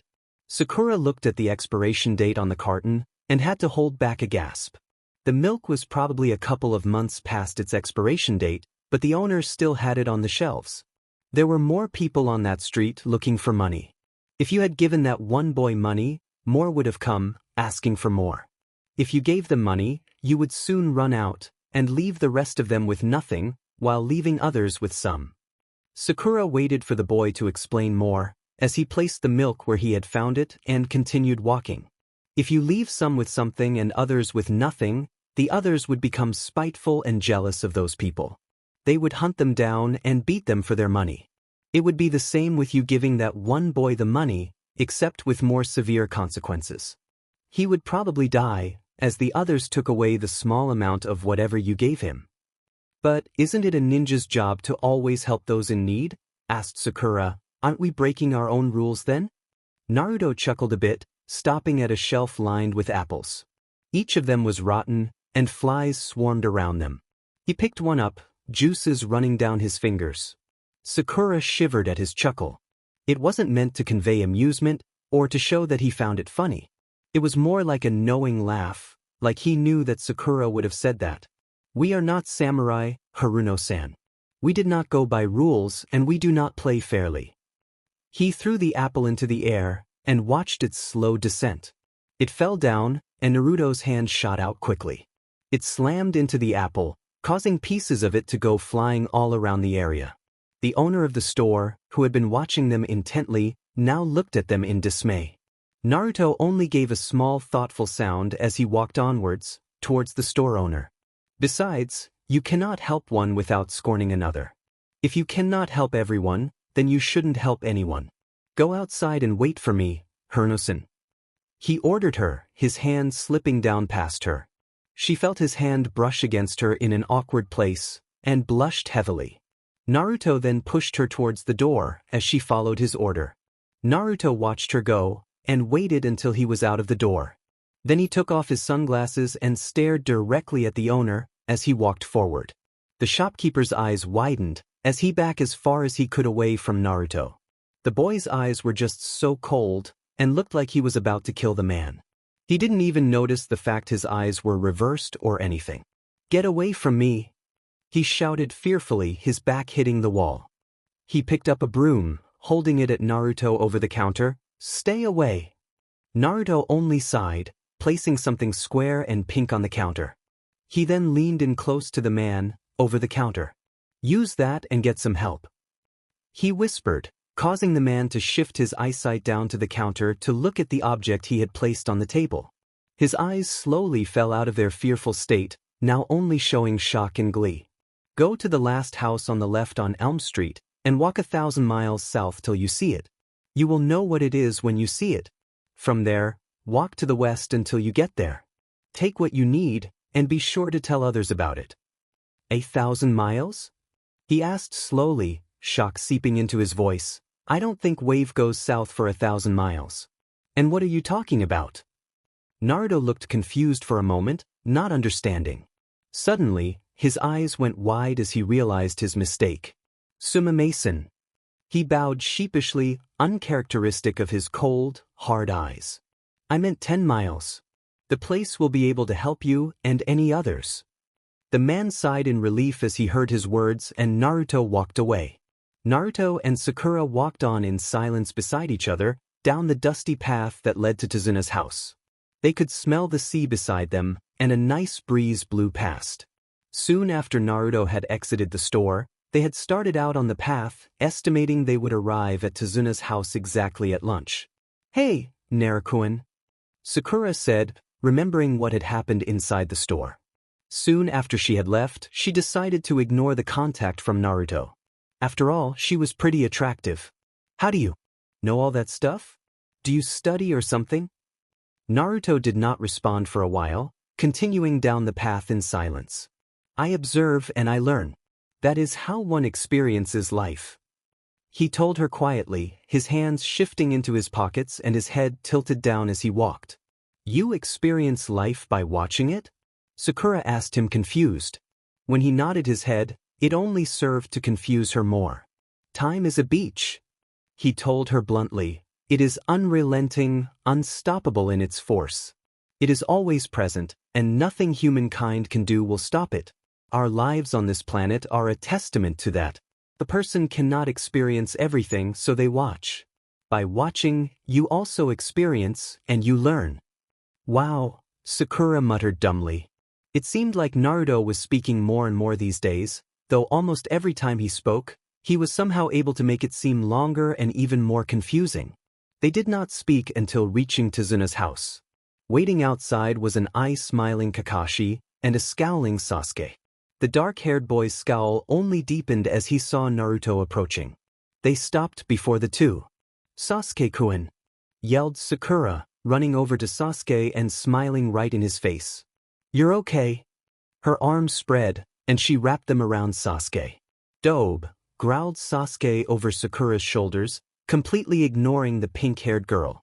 At hearing the growl from Sasuke, Sakura slowly detached her arms from around her neck and slowly backed away. "Sasuke-kun?" Sakura asked him, eyeing him strangely. His voice was full of malice, sounding dangerous to her young mind. "Do not attempt it, Uchiha-san," warned Naruto. "You will only fail." "Urusei," he growled, his voice containing the exact same malice from before. "Don't tell me what I can't do." Naruto said nothing for a moment, letting the tension between the two build. Sakura looked confused between the two, while Kakashi was watching them both, waiting to see what was going to happen next. "Let's see what you can do, Naruto. Let's see if you can turn a tide that will surely sweep many along with its force." "I am not your brother, Uchiha-san," Naruto spoke, causing Sasuke's head to whip up sharply. Unknowingly to Sakura and Sasuke, he began to leak killing intent, adding more to the tension straining the air. "I know that, Dobe," sneered Sasuke. "Then know that you should not direct anger at those who do not deserve it." "Deserve it?" Sasuke scoffed, something odd to his mannerisms. His black eyes glinted dangerously. "You knocked me out for 6 hours. 6 hours I was unconscious." Naruto nodded, finally bringing his head up to face Sasuke. "Then take it as a lesson." "A lesson?" he barked. He started laughing then, more killing intent coming from him. Sakura was now shivering, not knowing why. "You're not a DMN teacher. Don't act like it." You are correct, Uchiha-san. I'm not. However, pain will be your teacher, and past experiences have told me that pain is the hardest teacher of them all. Don't lecture me. The last loyal Uchiha snapped. I refuse to take that from a dirty-looking dobe, especially if it's you. Those were not my words, Uchiha-san. He gave Sasuke a moment to think of his words, and how to say what he would say next. He began, although a little apprehensively. It was always best to take a cautious approach. They have never been my words. Stop talking so dim and cryptically. Sasuke yelled, the volume of his voice combined with his killing intent causing some dust to be blown away with his words. Interesting, thought Kakashi. He can do something like that already. If we can get him under control, then he would probably make a great and loyal shinobi. Naruto looked up as if remembering something. He spoke, while still keeping his head pointed towards the sky. A long time ago, I met a man. He was much like you. He had dark hair, and your exact same eyes. His words made Sasuke stop his rage, a slow sense of realization dawning upon him. He was like me though. We were much alike, in the small time we knew each other. He too had the eyes of a killer. He did not, however, have the same intensity as mine. Before he left, he told me those exact same words. Then he turned to look at Sasuke, one of his hands reaching towards his face and pulling off his sunglasses. You are not the only one Itachi-sama has affected. You are not the only one who seeks answers. Answers? He snorted, I look for revenge. Do not attempt to deceive me, Uchiha-san. You do not seek revenge. You seek to know why your brother betrayed you, just as he did to me. Naruto told him, his cold, hard gaze piercing Sasuke's. The rage Sasuke was feeling left him suddenly, staring into Naruto's eyes. The blonde-haired boy with the reversed eyes walked forward. Much to the surprise of all present, he extended his hand towards the boy. Sasuke flinched backwards, remembering what Naruto could do. When the time comes, Uchiha-sen, I will stand beside you. We will both kill Itachi and take our answers from him. Until then, I hope that we may be able to help each other. Naruto emphasized the hand outstretched towards Sasuke. Good boy, muttered Kakashi, as he watched Sasuke grudgingly take Naruto's hand in his own. Today, we'll be learning how to climb trees. Kakashi announced to his team happily. Soon after Naruto and Sasuke's conversation, they had entered the Sea of Trees, where Kakashi had delivered his announcement. Ano, Kakashi-sensei, put out Sakura. She didn't understand exactly what had just happened between Naruto and Sasuke, but she knew it must be private. Why do we need to learn how to climb trees? Ah, my dear Sakura-n, chuckled Kakashi merrily, I think you'll find you don't know how to. But, Kakashi sensed her words were stopped as Kakashi took out his small orange perverted book and began reading. He walked forward, going right in front of the tree. The three students had expected him to stop, but they didn't actually think he would keep going, straight up the tree. He stopped right above them, hanging vertically from a branch like a bat. So, you still think you can climb trees? Kakashi asked her mockingly. He let himself fall, flipping once so he landed on his feet. This is a chakra control and chakra building exercise. Just concentrate chakra to your feet and walk up the tree. Make sure you put enough just to stick to the tree.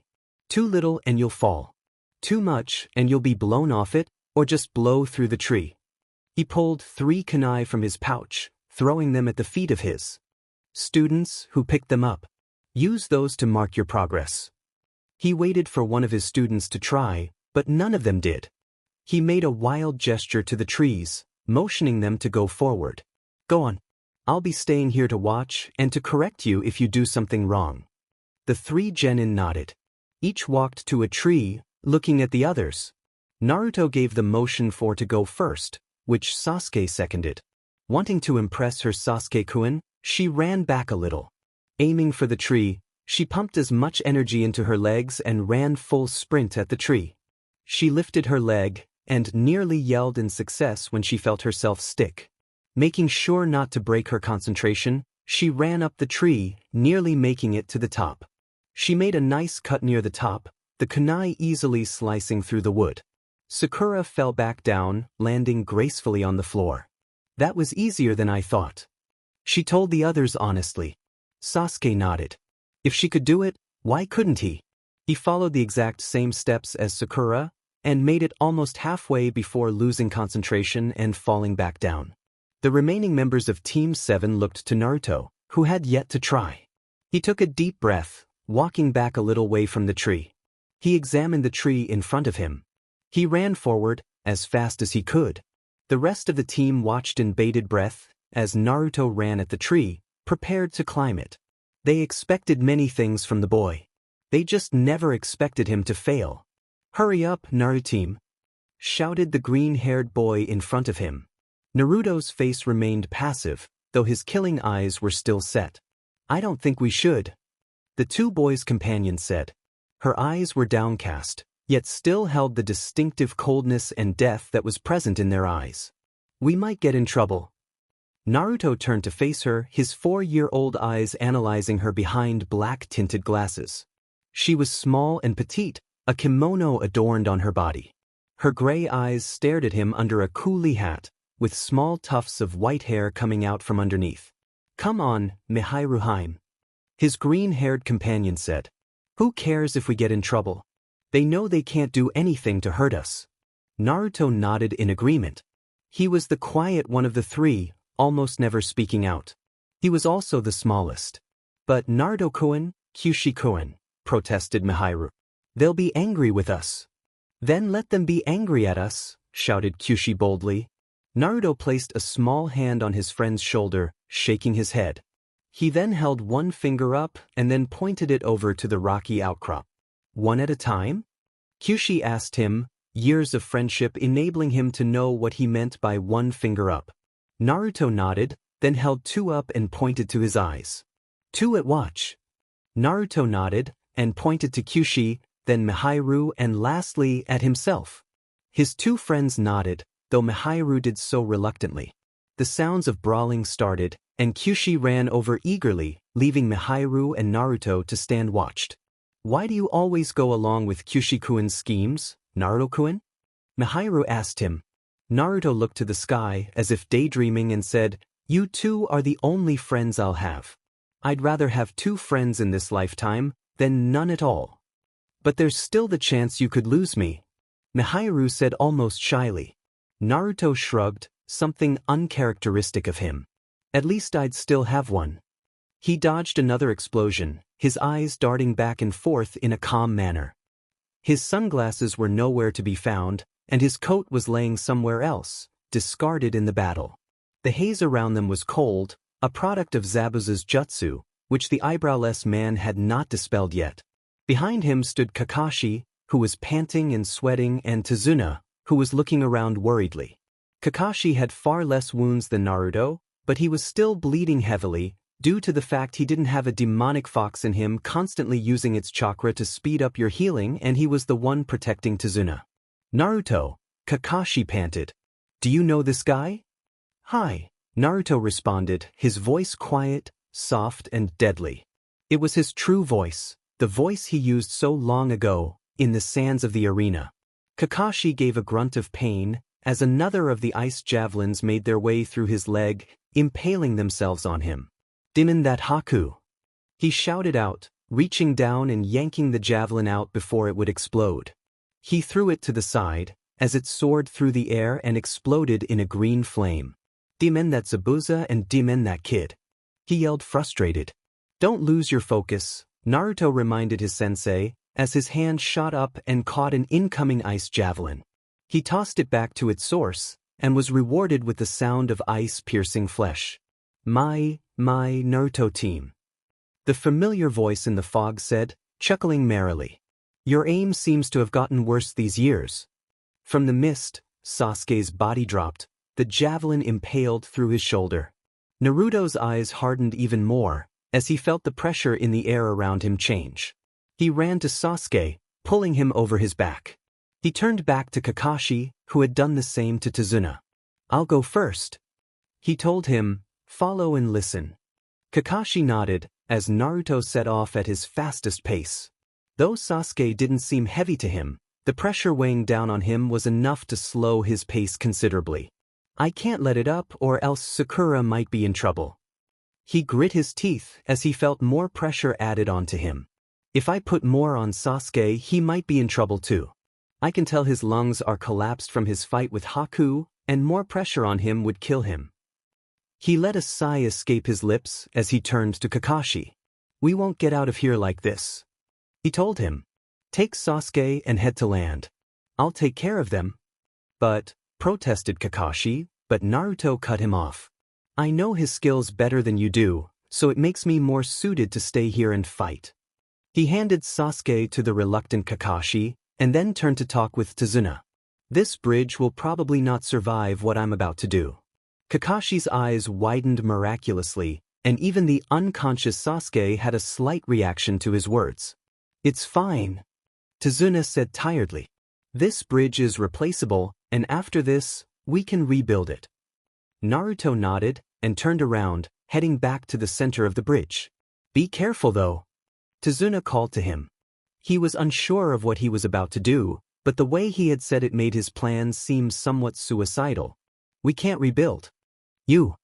Then Kakashi sped away, carrying Tsunami and Sasuke on his back. No guarantees, Naruto said simply before walking off into the midst of the mist. Right as Naruto is climbing the trees from last chapter, had no way else to put it. What do you mean you can't use chakra? All three simultaneously yelled at the blonde-haired teen. I can't, Naruto said blankly. We want to know why. They screamed at him. Calm down and I will tell you, he told them. The other three fuming members of Team 7 sat down, looking at Naruto for his response. They had seen Naruto run as fast as he could towards the tree, though he was a little slow. He was still faster than the average ninja, but being on the same team with an Uchiha and a Sharingan user, he was very slow indeed. Naturally, they expected him to succeed, to pass their expectations as he had done before. That's why it came as a surprise when he took one step on the tree before falling.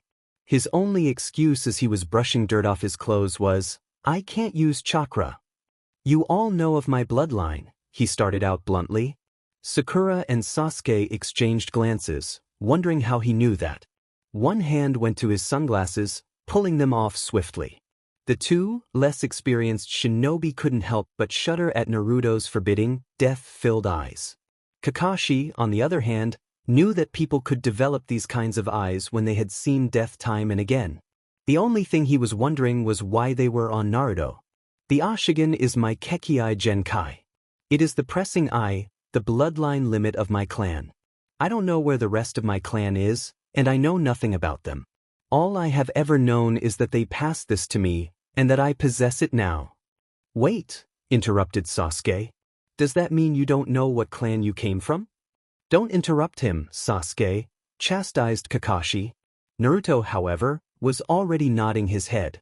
That is true, I know nothing of my clan. You don't know who your mother or your father was, or if you have any relatives? Sakura asked him. Not you too, Sakura, Kakashi said despairingly. He just wanted Naruto to explain the rest of his story already. He too was already asking questions. Unlike his pupils, however, he was not voicing them just yet. No, I have grown up never knowing who my father or my mother was, Naruto said. That's so sad, she said, a small tear going down her cheek. Please, continue, Naruto, Kakashi asked impatiently. As I was saying, the Ashigan is the Kekei Genkai of my clan. Though I have been vague on what it does, I will give you the basics of its power. He stared at each of them, as if wondering if they could keep this knowledge with them. It always enables me to control the pressure exerted on all objects, no matter the size, weight, mass, or volume. I can increase it. He leaned over on the ground, picking up a rock the size of a walnut. He laid it flat on his palm, bringing the other one to bear on the rock. Slowly, he closed the fist without the rock, and watched as it crumbled into dust. Or I can decrease it. The closed fist was slowly opened, and they saw small dust particles get swept away by the small breeze. He put both his hands down, pulling the sunglasses out of nowhere back onto his face. I mastered my bloodline at the age of 5, and found the way to prefect it the next second. He informed them. As I've said before, My bloodline is a metaphorical blade. Just as a drawn sword cannot be sheathed without spilling blood, my bloodline cannot be used without sacrifice. Sacrifice? Blurted out Kakashi in spite of himself. Naruto nodded. Yes, a sacrifice. It is much like the law, something cannot be created from nothing. What do you mean, Naruto-kun? Sakura asked him. Do you ever wonder where all that pressure goes? Asked Naruto. They were silent for a moment as their thinking skills went to work. Surprisingly, it was Sasuke who spoke up first. You mean, it all goes to you? Naruto just nodded his head. That is why I cannot use chakra. The members of Team 7, except for Naruto, shared quizzical looks. Naruto sighed. Chakra counts as something.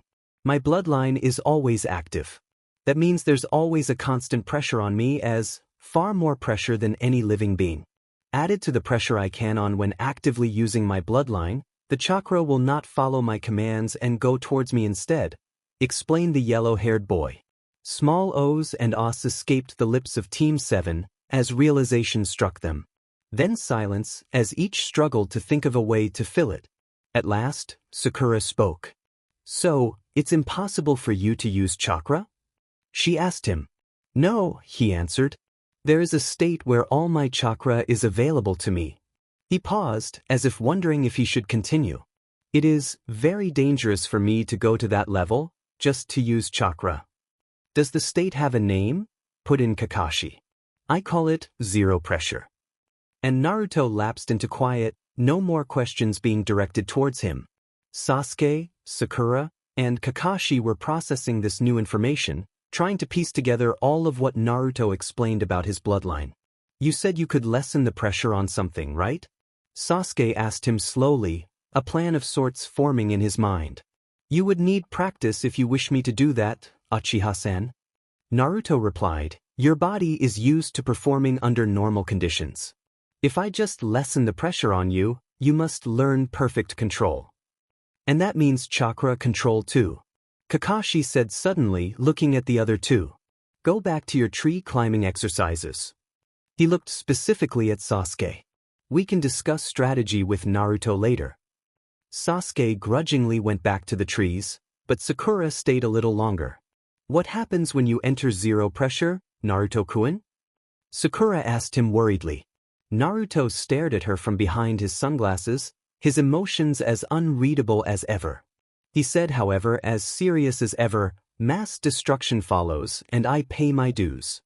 He lay outside, staring at the moon. It reminded him so much of his younger days, the days when his simple life was actually simple. He started to wonder where it all went complicated. Perhaps it was when he had mastered his bloodline. Some days he thought it was because of the fight between the three of them. Maybe it was when he became philosophical and started becoming more and more like him. He smiled despite himself, remembering the words of his old teacher. The more and more you start talking, the less and less you start listening.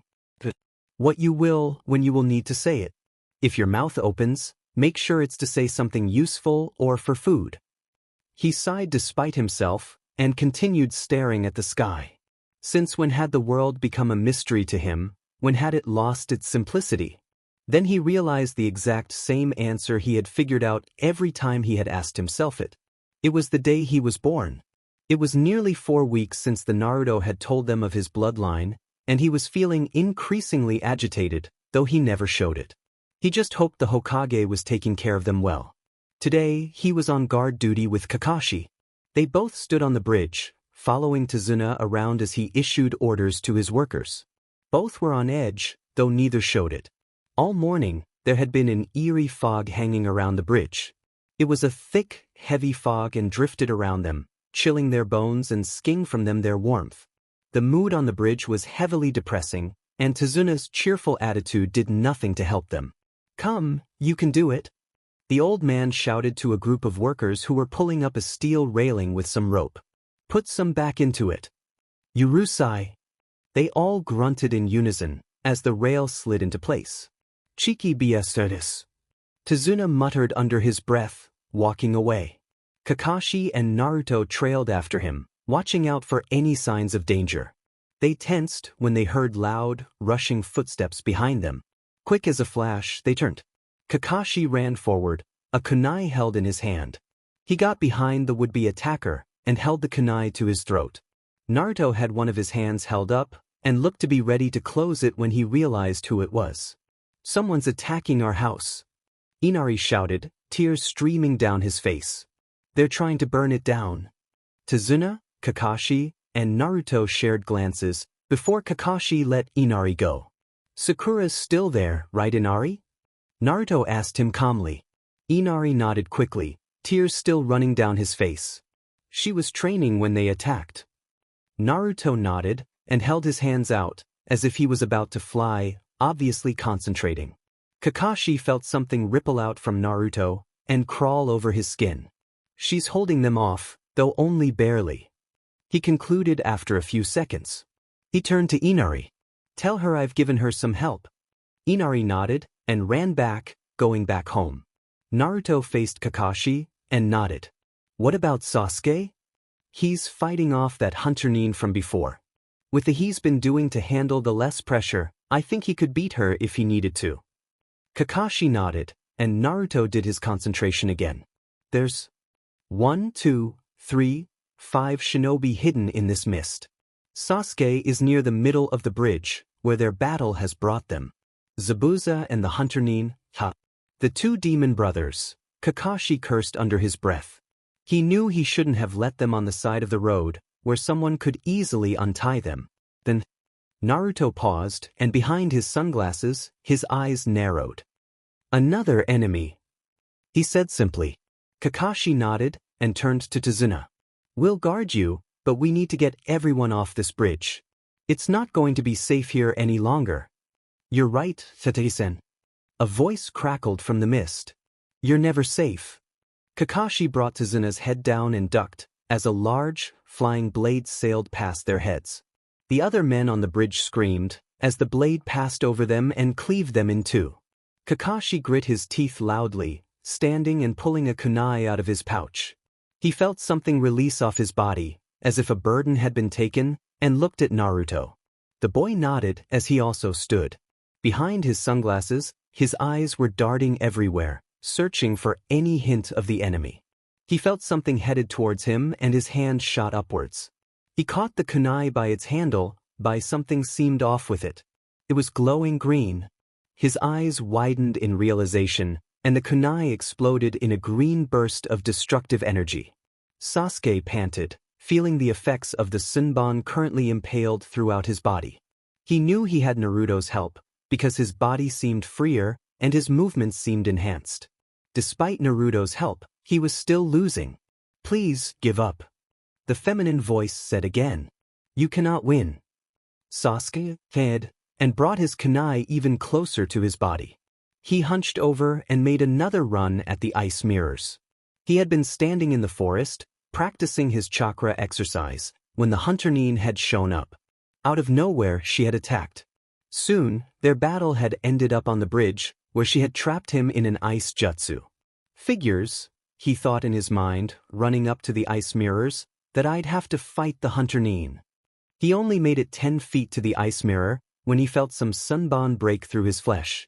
His teeth grinded, the only thing he could do to stop from crying out. He dodged the rest of them, however, with his enhanced speed. Though he didn't want to admit it, without Naruto's help, he would have already lost. The attacks came fast, and though his body was able to dodge them, he couldn't dodge them in this tired state. At the beginning he had been able to evade them all, but as time wore on, he grew tired. I'll try it again, he said in his head. His hands ran through some seals, and he finished off with a loud, Katan, Gokaku no Jutsu. He brought his hands to his mouth, and a great ball of fire spit forth, headed straight for the ice mirror. It impacted against it, steam coming from the mixture of the two elements. He stood there panting, waiting to see the results and to catch his breath.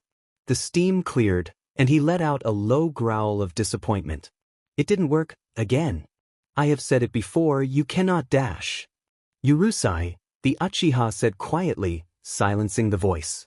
I don't want to hear it. He stiffened as several more sunban punctured his flesh. This wasn't good. There were too many wounds on his body, and he could feel his vision getting blurry. If I can't even beat this one Hunter Nin, how can I beat Itachi? He asked himself as he shuffled along, trying to keep himself upright. Kyuso. He cursed aloud, falling to one knee as another Senbon cut into his skin. He reached behind his back, pulling the Senbon out one by one.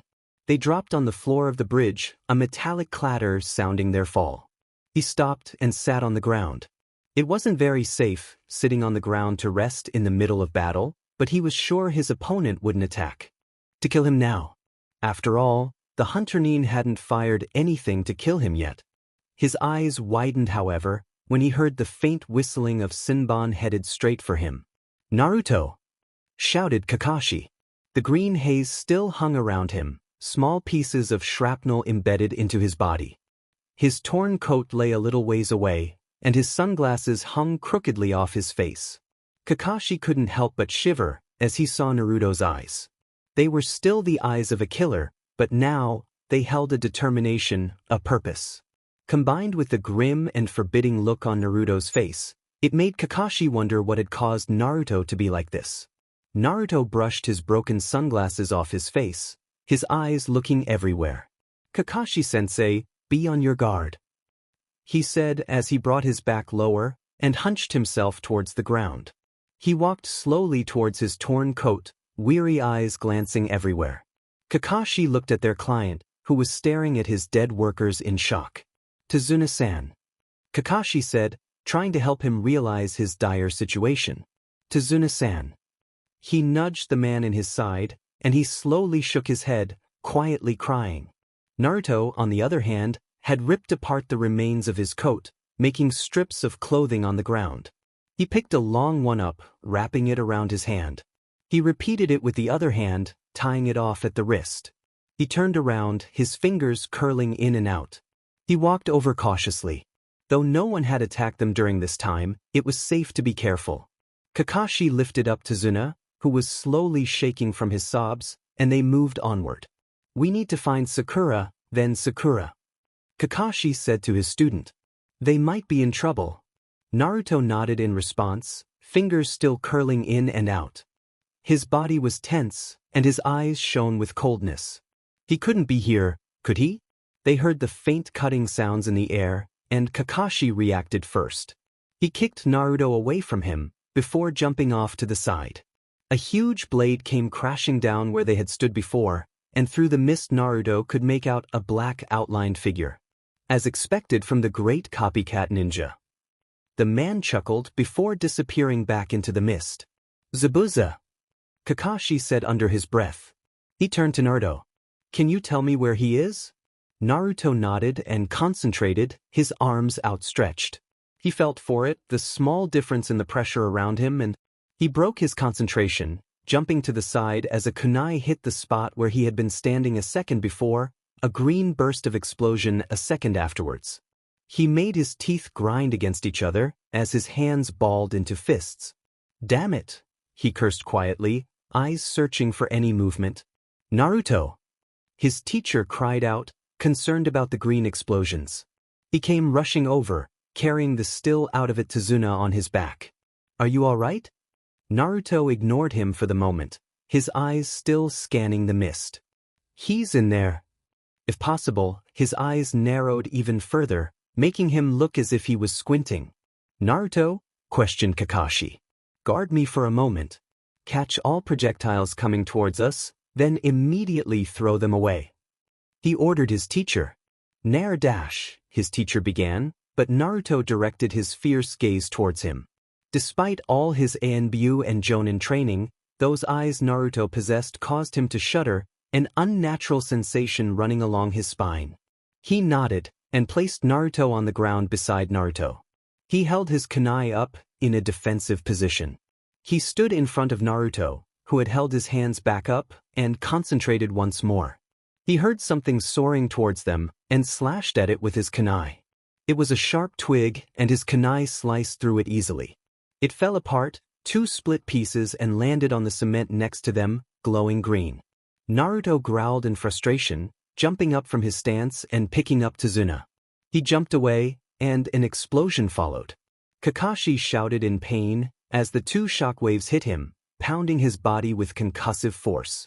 The outsides of his clothes were singed and in some places ripped. Though his legs had received the majority of the blast, the rest of his body had gotten the rest.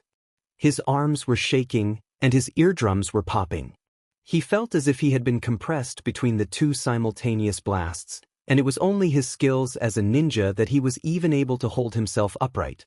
What was that? He gasped to Naruto, who was looking in the direction the twig had come from. The boy did not respond, leaving Kakashi to wait a few moments in the mist. Finally, the boy turned to him, walking slowly towards him. "Don't just cut whatever comes towards us in half," he told him, still looking around them. "He can still use it even if the original object is split. You have to either redirect it or destroy it entirely." He put Tsunami back down and resumed his stance. Kakashi nodded, holding the kunai back up. For the third time, Naruto tried to locate the position of Zabuza. He sent a ripple of pressure through the air, feeling the differences wherever they were. Something was moving towards their direction, holding something large. "Behind us, towards Tsunami," Naruto said to Kakashi, putting his hands down and balling them into fists, while turning around at the same time. Kakashi nodded, and jumped in front of the still shocked man, and brought his kunai up in time to block a blade slash from Zabuza. "Huh, you blocked it," the eyebrowless shinobi said, brat." He seemed to direct the last comment to Naruto. Naruto heard the sailing sound, and pivoted on the ground, bringing his right foot up and knocking the kunai that had been headed towards them. It glowed green for a moment, before exploding at a near safe distance away from them. He could still feel the heat that had erupted from the explosion, however. "Naruto team." A familiar voice called from the mist. "You're still no fun." He froze, that voice sending flickers of faint remembrance through him. They had just been caught, and their handlers were gripping them each tightly by their collars. "You demon brats!" one of the suited men screamed. "If you had gotten lost, who could have imagined what Sojiro-sama would have done to us? Oi, you're too demon loud." Kyushi grinned at them, bringing his hand up to his nose and wiping. "Besides, we didn't do anything wrong, right buddies?" Miharu nodded fearfully, while Naruto remained silent. Kyushi pouted. "You're no fun, Naruto team.